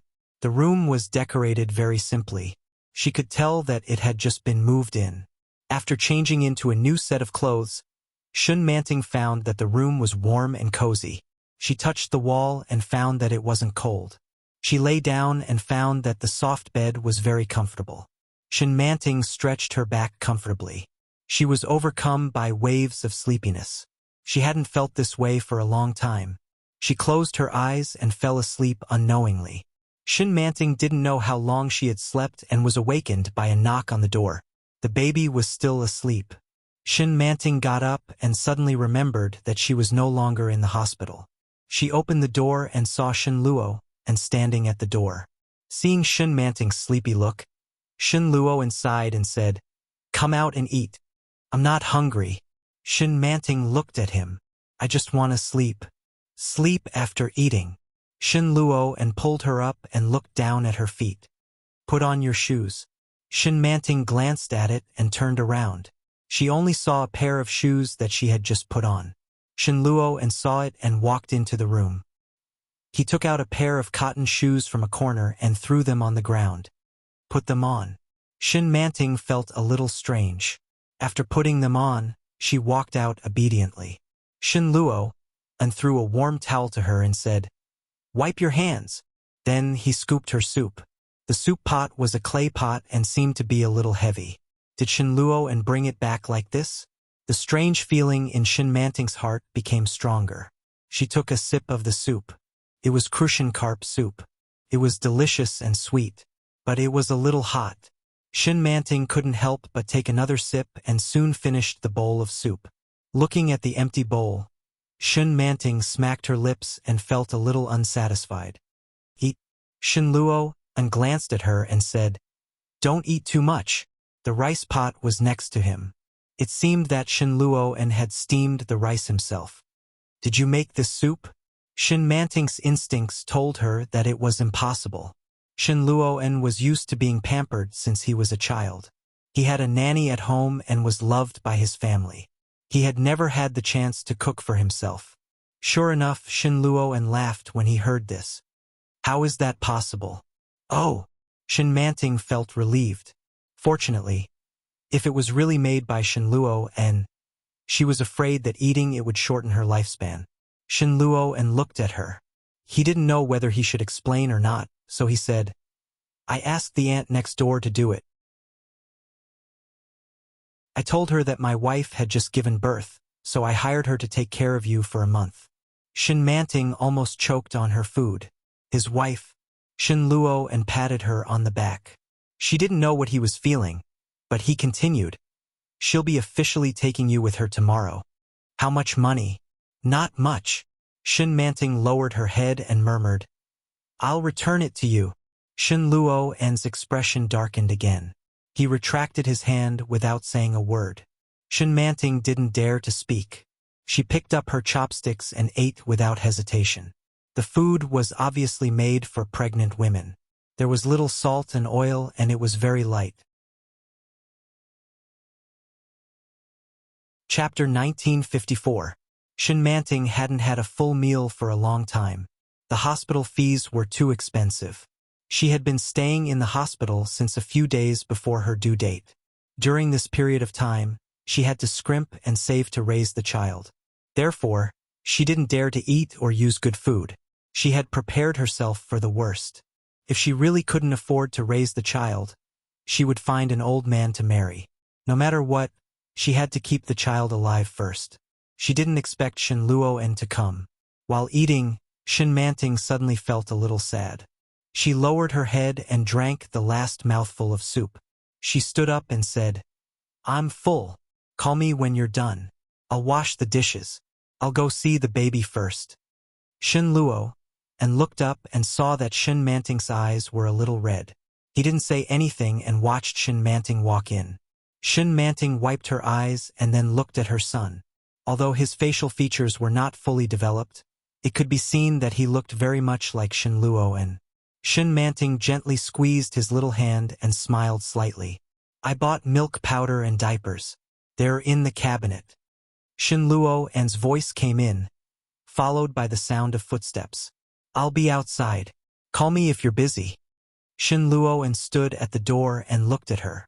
"I know you're afraid of me. I'll sleep in the living room." Shin Manting's heart seemed to be hit by a few simple words. An inexplicable feeling suddenly arose. Looking at Shin Luo, Shin Manting nodded. Shin Luo stared at Shin Manting for a long time. He wanted to say something, but he didn't. After looking at her for a while, he turned and walked out. He even closed the door behind him. Shin Manting opened the cabinet and looked at it. It was full of paper diapers, all of which were of good brands. Her heart ached slightly, and she silently calculated the price. She opened the cabinet next to it, which was full of milk powder. The milk powder in the gold can was of a German brand. It was very expensive at first glance. Shin Manting suddenly felt a little tempted. She couldn't afford to give him these things, but Shin Luo could. If the child were to live with Shin Luo, at the very least the child would be able to eat and dress well. The child wouldn't have to be as strapped for money as she was. Moreover, Shin Luo and the old lady really wanted this child. Shin Manting's eyes darkened as she looked at the little boy sleeping on the bed. Yes, they wanted this child. But he wouldn't want her. No matter how nicely they put it, it was just a means to take the child away. Once she handed over the child, what awaited her was probably a large sum of money. Or perhaps, it was Shin Luo's endless abuse and violation. He loved Yi Yuyu, yet he married Guan Kui. Yet he spent every night with her. Shin Luo had never treated her as a human being. To him, she was just a tool to satisfy his lust. Now Yi Yuyu was with Li Jinnan, and Guan Kui had committed suicide. Coincidentally, she was pregnant. So Shin Luo extended his evil claws to her. Shen Manting instantly became alert and straightened up. Don't be fooled by him. Shin Luo was not a human being. She couldn't even believe that he would really treat the child well. Her heart was beating fast and heavy, and she suddenly felt lucky to have survived a disaster. She almost fell into the trap. Chapter 1955. The baby suddenly struggled and opened his mouth to cry. She touched his little butt and found that something was wrong, so she changed his diaper. She couldn't sleep until the middle of the night, when she finally fell asleep. The baby woke up a few times in the middle of the night. Shin Manting didn't sleep well. The next day, she was woken up by a noise. She got up and opened the door. Shin Luo had just woken up. Did you sleep well? Shin Luo looked at her. It's time to eat. As Shin Luo spoke, his gaze shifted to her bed. Shin Manting was a little wary. She blocked his view and nodded. I know. Shin Luo looked at her deeply and said, I want to see the baby. He's still asleep. Don't disturb him. Shin Manting whispered as she blocked the door. Shin Luo seemed a little unhappy, but he didn't say anything. He turned around and left. After a while, Shin Manting walked out in her cotton shoes. Shin Luo looked up and was a little disappointed when he saw that she didn't come out with the baby. A middle-aged woman sitting next to her saw that Shin Manting was only wearing pajamas. She exclaimed, How can you wear so little? What if you catch a cold? No, go put on a coat. As she spoke, she pushed Shin Luo and said, Hurry up and get your wife some clothes. Shin Manting became alert and said, No need. I'll get it myself. You're still in confinement. Don't walk around. Just sit here, the middle-aged woman said. Auntie rebuked. Men are meant to be ordered around. You've already done it, so why are you asking your man to do it? Shin Manting gritted her teeth and said, But he's not. Sit down. Shin Luo glanced at her. I'll get it. As he spoke, he stood up and walked toward the room. He opened the door and took out a down jacket from yesterday. He couldn't help but stop in front of the bed. He squatted down and looked at the well-behaved and delicate baby. At first glance, the baby's features were so similar to his. Unconsciously, a sense of satisfaction arose in his heart. Shin Luo gently reached out his finger and touched the baby's little face. The baby was still sleeping and didn't feel anything. Shin Luo felt that his whole life was complete. He couldn't help but grin. Shin Manting waited outside for a long time. She had a bad feeling about this. Just as he was about to stand up, he heard footsteps coming from inside. Shin Luo came over with a down jacket and said, Put this on. Then, she looked at the auntie and said, Auntie Lin, it's time to eat. Hey, you're here. Auntie Lin brought out the freshly cooked porridge and said, A woman's vitality will be greatly damaged after giving birth. You must nourish yourself. Shin Manting couldn't help but poke her head out to take a look. At a glance, she saw an unknown piece of meat floating inside. Along with a few pieces of vegetables, the appearance was really a little embarrassing. However, it smelled pretty good. Aunt Lin served Shin Manting a bowl and said, Here, try it. What is this?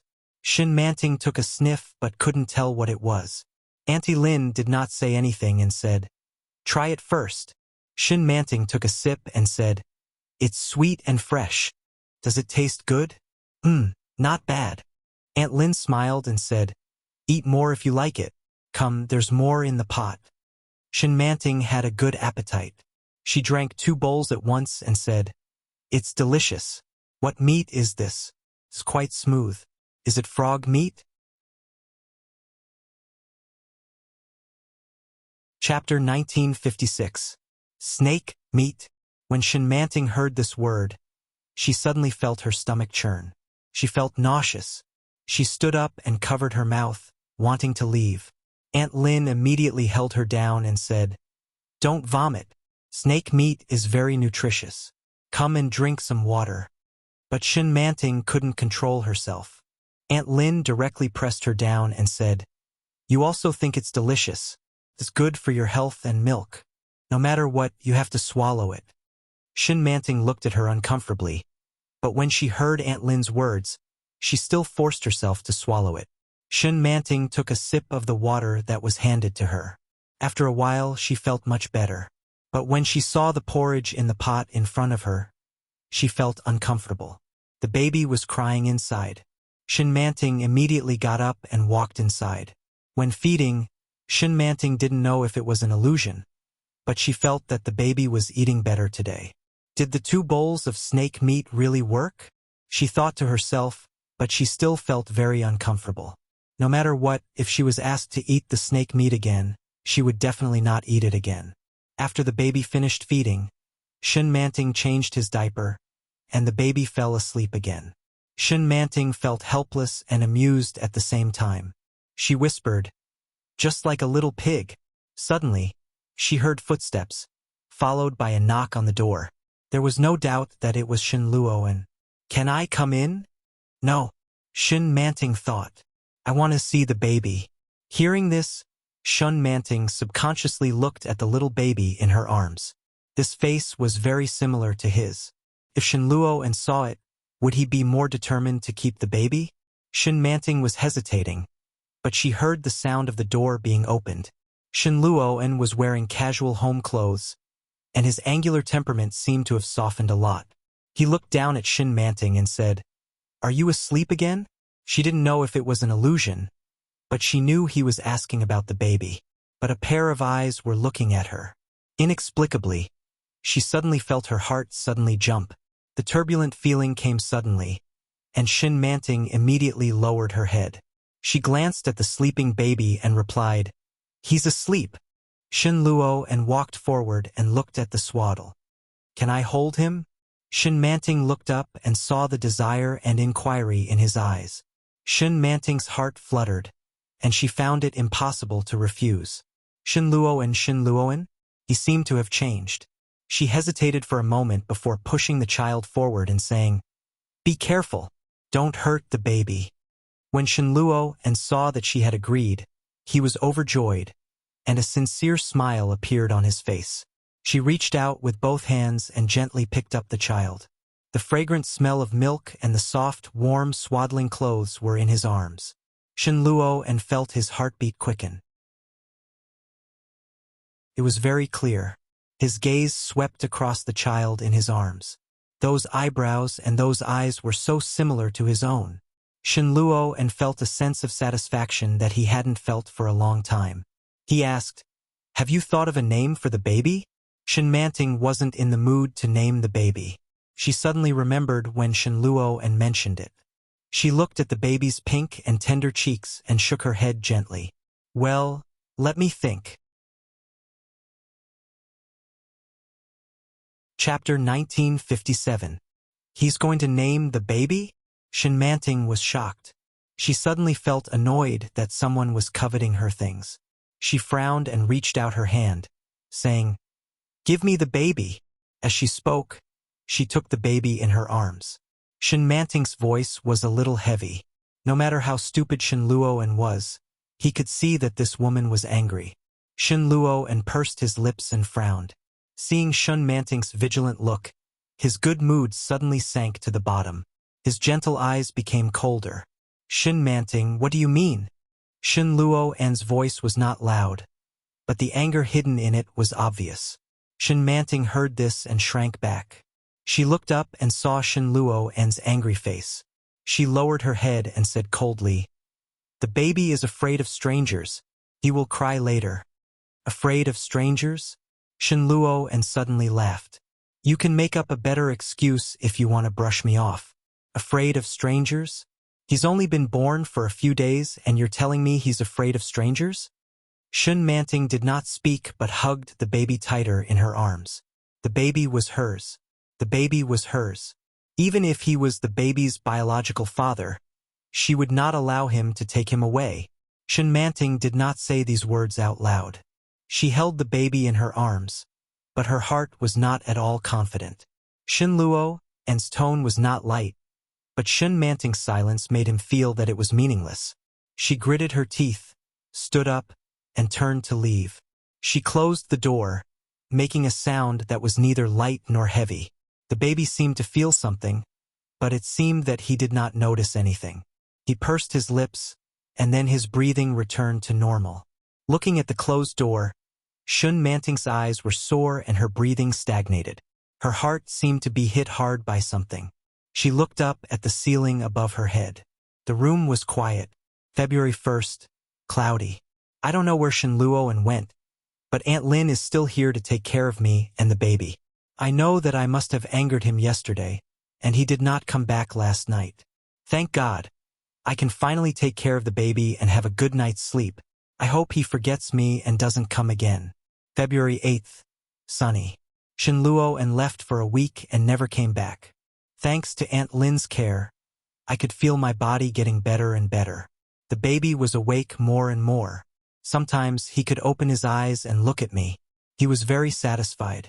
Baby, Mommy loves you. February 13th, rain. The baby was half a month old. Shenluo was back. He looked much thinner than before. He had dinner at home, but he didn't say a word to me. He just came to see the baby. She didn't offer to hug me, which made me feel strange. He went out again, and I had a feeling he was going to do something that would make me very uncomfortable. Hopefully, I'm just overthinking things. He finally thought of a name for the baby. Xinyueshao. Yu as in surpassing, Shao as in ambitious and ruthless, surpassing ambitious and ruthless. Enchanting closed her diary. Little Moon, who was sitting next to her, was staring at her with his beautiful, dark eyes. Suddenly, he opened his mouth and yawned. Her face was flushed, and she clenched her fists as she looked at Enchanting's innocent and ignorant look. Enchanting's lips curled into a smile. She picked up the infant and whispered, Xinyueshao, Xinyueshao, do you like this name? Chapter 1958. Enchanting's body stiffened and she turned her head to look. Shenluo was covered in dust. It was obvious that he had just come in. His eyes were a little red. He stood outside and looked in through the crack of the door. Enchanting was shocked and reached out to close the door. However, Shenluo blocked the door and squeezed his way in. As soon as he came in, Enchanting smelled the alcohol on him. After a sniff, Enchanting was alarmed. She was shocked and shrank back with the child in her arms. She asked warily, Did you drink? Shenluo narrowed his eyes and looked a little lazy. His eyes were very red. He looked at her with a pair of indescribable eyes. Enchanting became more and more uneasy. She stepped back and said, Get out of the way. The baby is still here. When Shenluo heard this, he seemed to be a little sober and took a step back. He took off his coat and hung it up. Then he walked over slowly. Enchanting was shocked and unconsciously shrank to the corner of the wall. What are you afraid of? Shenluo looked down at her with slightly red eyes. I won't eat you. Enchanting looked at him and frowned. Which you? Which Shao? Enchanting was stunned and couldn't react for a moment. Didn't you name the baby? Enchanting was silent for a moment and answered, Yes, you as in surpassing and Shao as in ambitious. Ambitious? Shenluo suddenly laughed. Enchanting was bewildered by his laughter. She had no idea what he was laughing at. This word is too fierce. You'd better change it. Fierce? Yes. Shenluo responded and moved his eyes to the child in Enchanting's arms. I asked Grandma to predict this child's fate. Hearing this, Enchanting was shocked and then annoyed. You're the one who has a bad life. Shenluo glanced at her face and said in a low voice, I don't believe it either. but Grandma said that his health may not be very good. If he follows you, he is very likely to die. You're talking nonsense. Shin Manting was angry. Don't try to lie to me. Even if you want this child, you have to make up a better reason. Shin Luo's face darkened, and he said, if I wanted you to hand the child over to me, I would snatch him away directly. You wouldn't be able to do anything about it. Shin Manting's voice trailed off, and she gritted her teeth in silence. Look at you now. You don't have money or power. The only thing you have is your face. Now that you've ruined it like this, what do you have to fight me with? Shin Luo looked at her and said with contempt, look in the mirror. You don't even have the capital to sell yourself now. Shin Luo's words were too straightforward. His words stabbed straight into Shin Manting's heart, and her face instantly turned pale. What, you can't accept it? Shin Luo looked at her and smiled sarcastically. I'm telling you the truth. Don't think too highly of yourself. If I didn't really want to take you back, do you really think I'd want to waste my time with you? That was right. Shin Manting knew this better than anyone else. Shin Luo was telling the truth. However, his tone was like he was humiliating a beggar who had nothing. Shin Manting gritted her teeth and sneered. So, you can't help it now and you're angry out of shame? The smile on Shin Luo's face darkened. He gritted his teeth and sneered. You! Haha!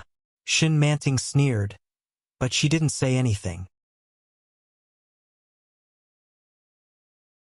Chapter 1959. Shin Manting.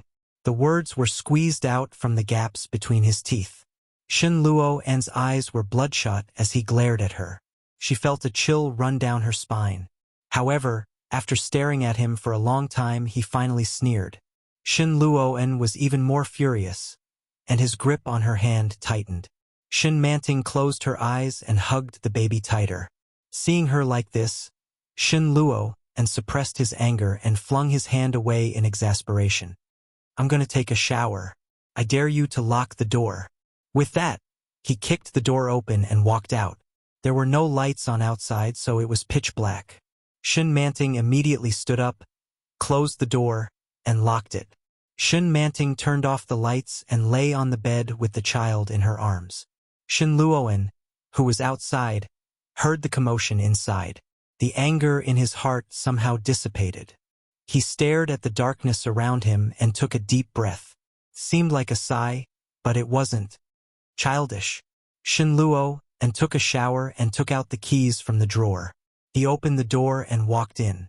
Shin Manting was breastfeeding the baby, and the lights were off in the room. Shin Manting was startled when she heard the door open. She looked up and saw that Shin Luo had already turned on the lights. When he saw Shin Manting looking as if she had seen a ghost, he sneered and threw the key onto the bedside table. He took off his shoes, lifted the blanket, and was about to lie down. Shin Manting was even more shocked. She bounced up and roared, "What do you want to do? Let's sleep." Shin Luo was not ashamed at all. He glanced outside and said, "It's cold outside. It's warmer inside." Shin Manting sucked on the baby's breasts, revealing his fair belly. Shin Luo glanced at it and felt his body heat up. Feeling a little thirsty, he turned his head away and said, "If you're done, then go to sleep. I won't do anything to you." As he spoke, he had already laid down.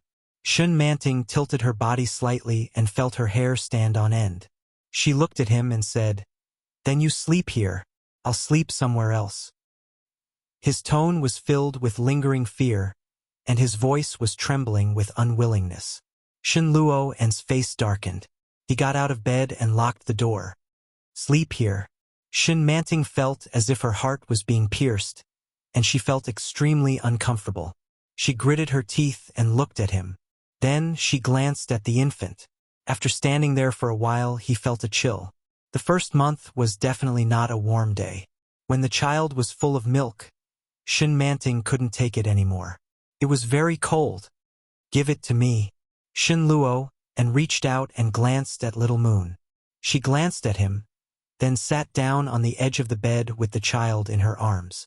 Shin Luo didn't care. He reached out and took the baby in his arms. Enchanting was shocked.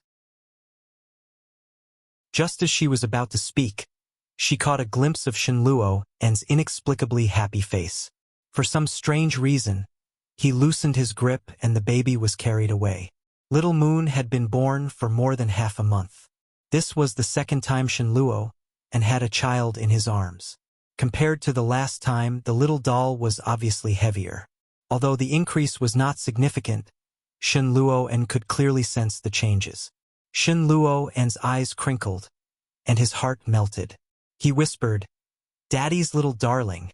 Enchanting's heart fluttered, and it felt as if it had suddenly been squeezed. Shenluo's face was gentle, and he looked very much like an elegant gentleman. Chapter 1960. However, only his family knew what he really looked like. No, perhaps, only Enchanting knew the true face of this man. Shenluo looked very gentle as he held the baby.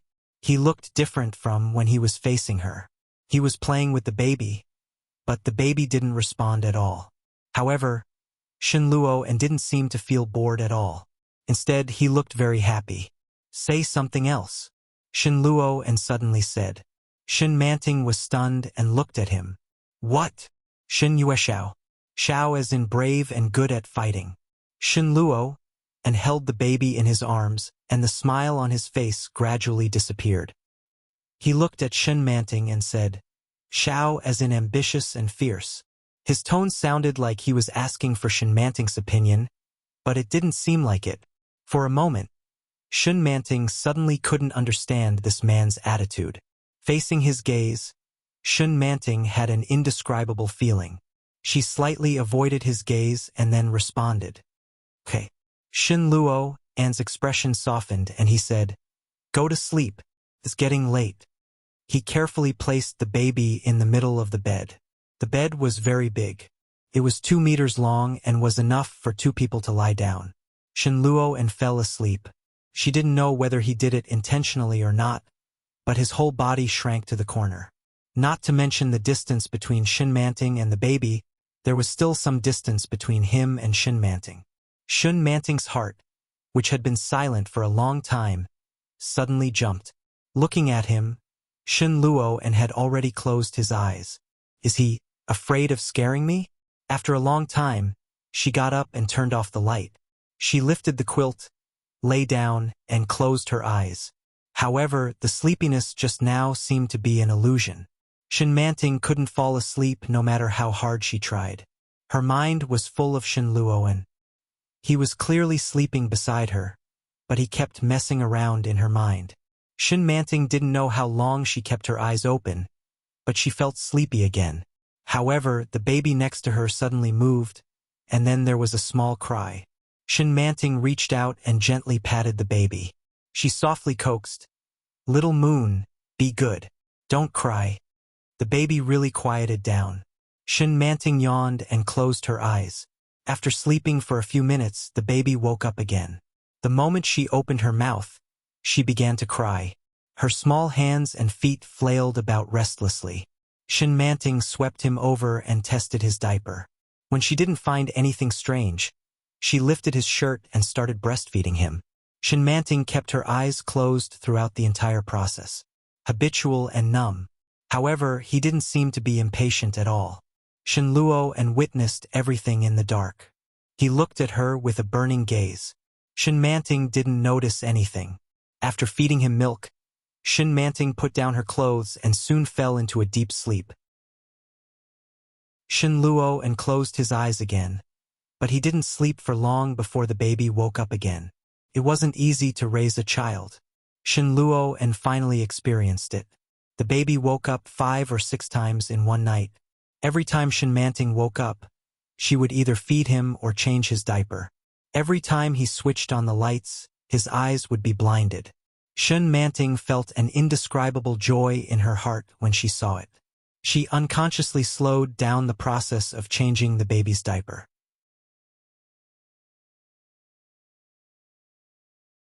Chapter 1961. Needless to say, Enchanting slept even less than him. but his biological clock forced him to wake up at this time. Shin Luo and couldn't fall asleep no matter how hard he tried. It was 6:30 in the morning. Shin Manting was still asleep. Shin Luo and yawned, got up quietly, and went to the bathroom. He looked in the mirror and saw 2 dark circles under his eyes. What a mess. But he was so happy. He stared at the mirror for a long time and suddenly laughed. Are you crazy, Shin Luoan? He reached out and tapped the mirror, then washed up. Shin Manting slept until 9 o'clock. She reached out and touched the front, but it was empty. He opened his eyes abruptly and saw that the seat beside him had long since been empty. He quickly got up and ran outside barefoot. She saw the man sitting on the sofa. Shin Luo and was holding a diaper in his hand, and he didn't know what to do. The baby was placed next to him. His little butt was bare, and there was a thick cotton pad under him. Shin Manting's heart, which had been clenched tightly, suddenly relaxed. She quickly walked up and looked at Shin Luoan, saying, "The baby will catch a cold like this, but he's pooped. I have to change it." Shin Luo and frowned and handed the diaper to Shin Manting. Shin Manting saw it and took it. Shin Luo unconsciously moved away, and Shin Manting took his place. She looked at the baby and found that his little butt was clean. Shin Manting had an ominous premonition in her heart and asked, "What did you use to clean his wound?" "Wipe." Shin Luo An's face lit up with realization. "So that's what you usually do. What else?"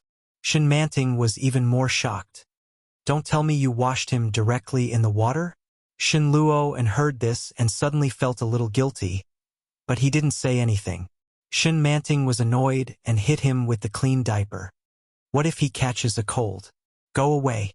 She looked angry, then turned around and quickly put the diaper on the baby. Shin Manting's action was so rough that Shin Luo An couldn't react for a moment. In the blink of an eye, Shin Manting was busy. This feeling was a little strange. Shin Luo An actually thinks it's not bad? He looked at Shin Manting, who hadn't even washed up yet. His face was pale and he looked extremely slovenly. In all fairness, this Shin Manting was uglier than any other state he had seen before. Inexplicably, Shin Luo An was in a good mood. Shin Manting quickly wrapped the baby up. Then, she quickly picked him up and said, "Don't bathe the baby in the future. It'll be troublesome if he catches a cold." Shin Luo An didn't reply. He looked at the baby in his arms. Shin Manting also realized that she might have been a little too fierce and said uncomfortably, "I'll go wash my face first. Why isn't Aunt Lin here? I told her to rest today." Shin Luo An stood up.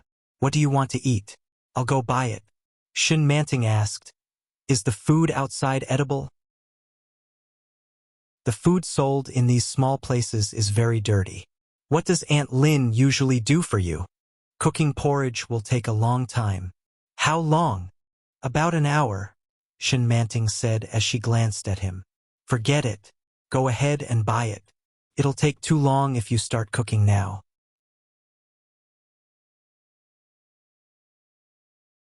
Chapter 1962. Shin Manting glanced at it and saw that it was a can of tonic. It belonged to the category of health supplements. The words on it were very conspicuous. Postpartum supplement. In other words, it was specially bought for her. Shin Luo An handed it to her. He looked at her slightly absent-minded face and felt a sense of satisfaction in his heart. He turned around and said, "Wait for me to come back." After leaving these words, Shin Luo An opened the door and walked out. Shin Manting looked at his back and suddenly realized what was going on. She seemed to be more and more relaxed around him. February 14th. Sunny. Shin Luo An seems to be different. He seems to be sincere to the child. But what should I do? The days passed peacefully, and Shin Manting slowly got used to Shin Luo An's existence. Shin Luo An seemed to be really different from before. At the very least, he didn't do anything out of line every single day he was here. It was another morning. When Shin Manting opened her eyes, she saw a large sleeping face. Shin Luo An gently placed his hand on her body and circled it around her and the baby. The baby's position was perfectly empty in the middle, and the baby was well protected. But even so, it still gave her a fright. Shenmanting subconsciously shrank back a little. This shrinkage not only woke Shenluo up, but also startled the baby. The baby moved a little, then opened his mouth and cried. Shenmanting quickly patted him, and after a while, the baby became quiet again. But when she looked up, she saw a pair of deep and hazy eyes. Shenmanting subconsciously held her breath and looked at him. "Morning," Shenluo said, then stretched and said, "It seems that Aunt Lin is here. I'll go and see." Shenluo never procrastinated when he got up.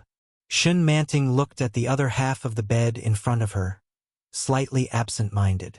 His mind buzzed, and many questions popped up one after another. Why did he sleep with me in his arms? More importantly, she didn't feel it at all. The ominous feeling in her heart grew stronger, and Shenmanting was a little annoyed. Shenluo invaded her world day by day, and she had slowly become used to him.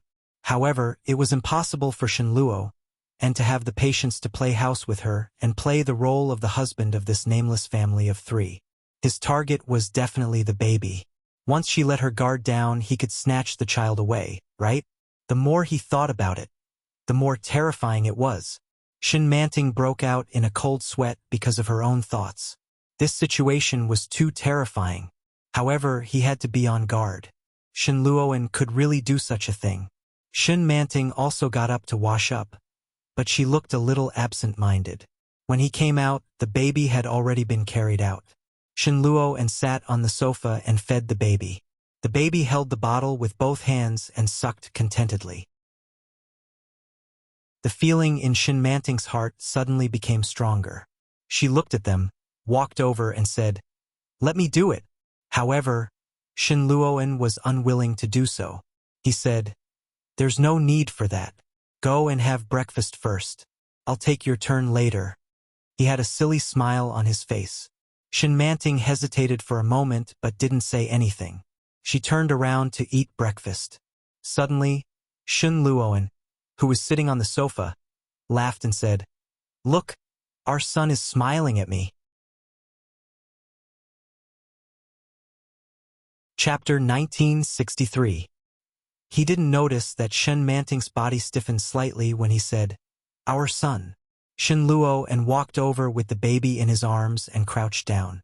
But soon, there was a look of regret on his face and he said, "He's not smiling anymore." Aunt Lin heard this and was amused. She rebuked, "How can such a small baby know how to smile? He'll smile with you when he grows up." Shenmanting glanced at him and her body tensed up. The strange feeling in her heart magnified and got out of hand. But Shenluo didn't notice it. He held the baby with a look of regret on his face. He seemed to notice that Shenmanting was looking at him, and he looked up at her. Shenmanting looked at him and quickly looked away. She said, "Do you want to eat? You eat first. I'll hold the baby." Shenluo sat down next to her with the baby in his arms and said, "Have you noticed that the baby has become more and more good-looking recently? Look at his face. It's much rounder." Aunt Lin looked a little proud and said, "Of course, Mom has good food and drinks, and the baby has enough nutrition. Of course, he's become good-looking." Shenluo grinned and said, "That's true. I'll give you a bonus later." The smile on Aunt Lin's face blossomed as she said, "Thank you, sir." Everything seemed to be harmonious. Shenmanting's heart, which she had finally calmed down in the morning, suddenly began to waver again. February 28th. Sunny. Her confinement was finally over. She couldn't wait to take a shower, wash her hair, and change into new clothes. She felt that she finally looked like a human. Ha ha ha. I'm going to take a walk on the street. I'm going to take little Moon out to bask in the sun. The outside world. Here I come. Shenluo specially bought a small cart, but Shenmanting didn't feel comfortable leaving the baby alone in the cart. So the cart was fortunately left unused. It was the first time Shenmanting took the baby out, so she didn't dare to go far. The sun was not small outside, but because it was early spring, it wasn't so hot. The baby opened his eyes and habitually frowned under the sun. He frowned slightly and thought of Shenluo's unhappy look. Shin Manting held the little guy in her arms and smiled. Shin Luo and reached out a hand to cover the baby's face and said, "Don't get sunburned." "I'm covering you," Shin Manting said with a smile, as she arched her body slightly to shield the infant from the sun. "Little Moon's skin is tender. It'll be terrible if he gets sunburned." Shin Manting glared at him angrily and said, "The sun is so strong. Who will die from the heat? Why don't you use an umbrella?" "Wait for me. I'll go buy an umbrella," Shin Luo and said before disappearing. Soon he came back with an umbrella in his hand. It was still spring, and the weather had been a little humid recently. The sunlight in Jiangnan was not that strong. However, Shin Luo and's concern for the baby left her speechless. Under the curious gazes of the passers-by, he finally walked a full circle. Shin Manting was in a much better mood. For the past month, he had been cooped up in a small room all day. He was bored to death. But because the infant couldn't be left outside for too long, Shin Manting still carried him home. Aunt Lin had already prepared lunch. When she saw them return, she said, "You're back. You can eat now."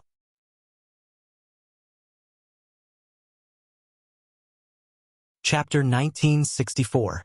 The baby was very obedient.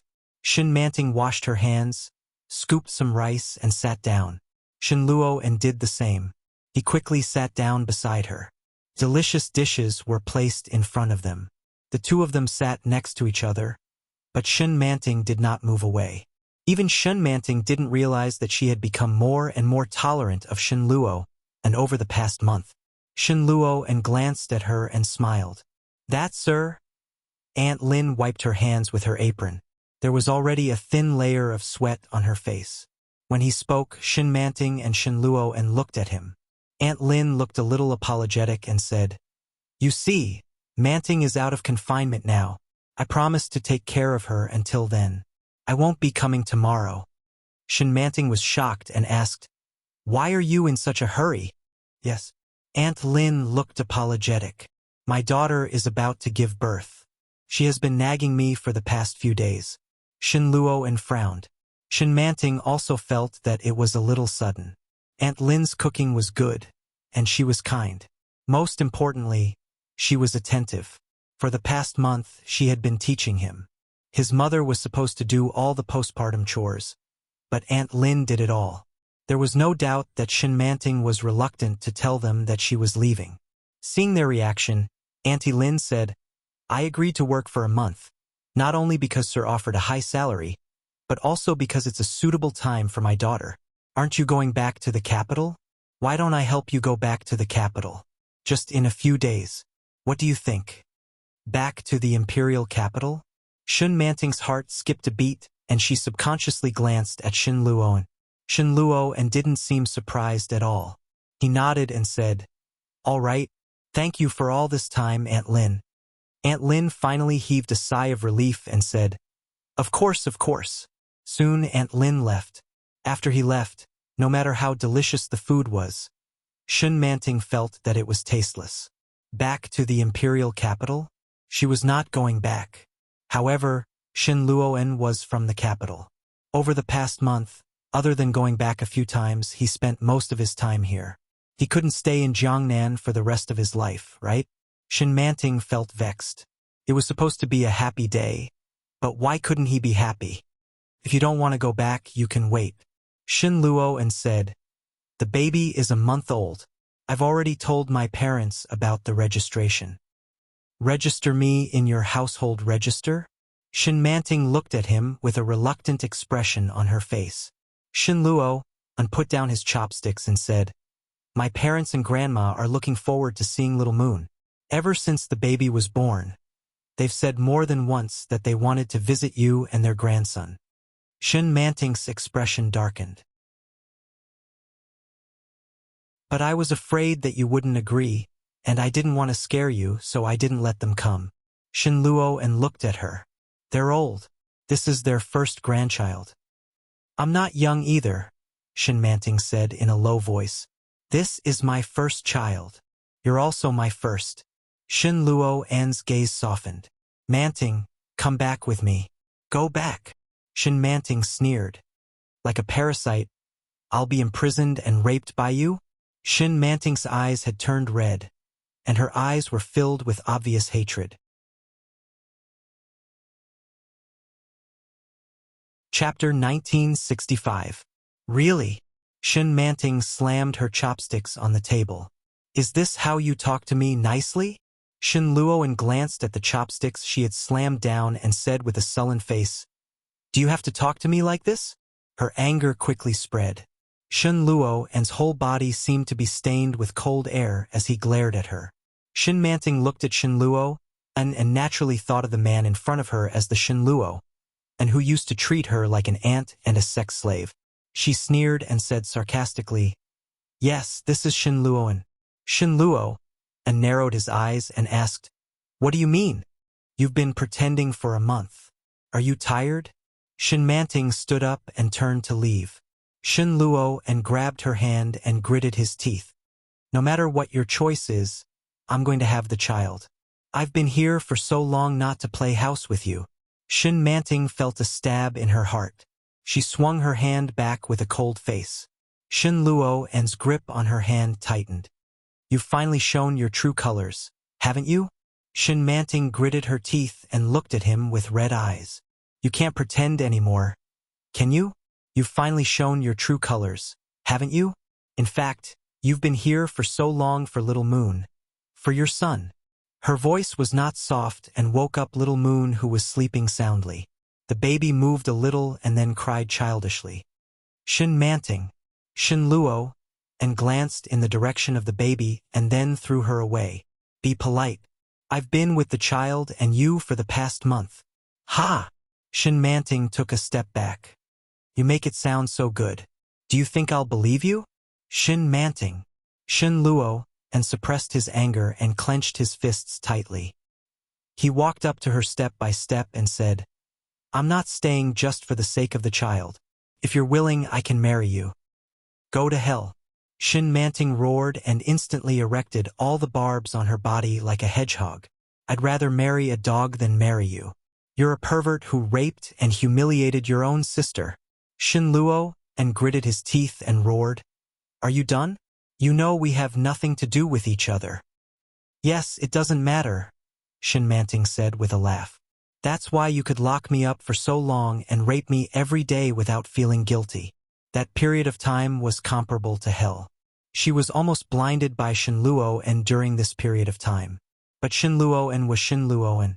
With just a little provocation from her, he revealed his true colors. Everything that had been laid out was just for the sake of this child. The corners of her lips twitched, and her vision blurred. Droplets of water rolled down her cheeks. Her heart felt like it had been drilled through a hole. She chuckled softly. That's why I have him. His finger pointed at the child. No one knows better than you how that little bastard came to be, brother. Bastard. Shenluo's hair stood on end when he heard such a sensitive word from her mouth. He looked at Shenmanting in disbelief, as if he was looking at a lunatic. But the last word, brother, was a resounding slap on Shenluo's face. The baby cried even louder, as if it was crying out its mother's ruthless contempt. You're tuning in to the Dreamy Chapters YouTube channel. We're so grateful for your support, and don't forget to subscribe to join us on this incredible journey through captivating stories. Your generosity through donations truly makes a world of difference, as it's the primary source of revenue that allows me to expand and enhance this channel for you. Thank you from the bottom of my heart for being a part of this adventure.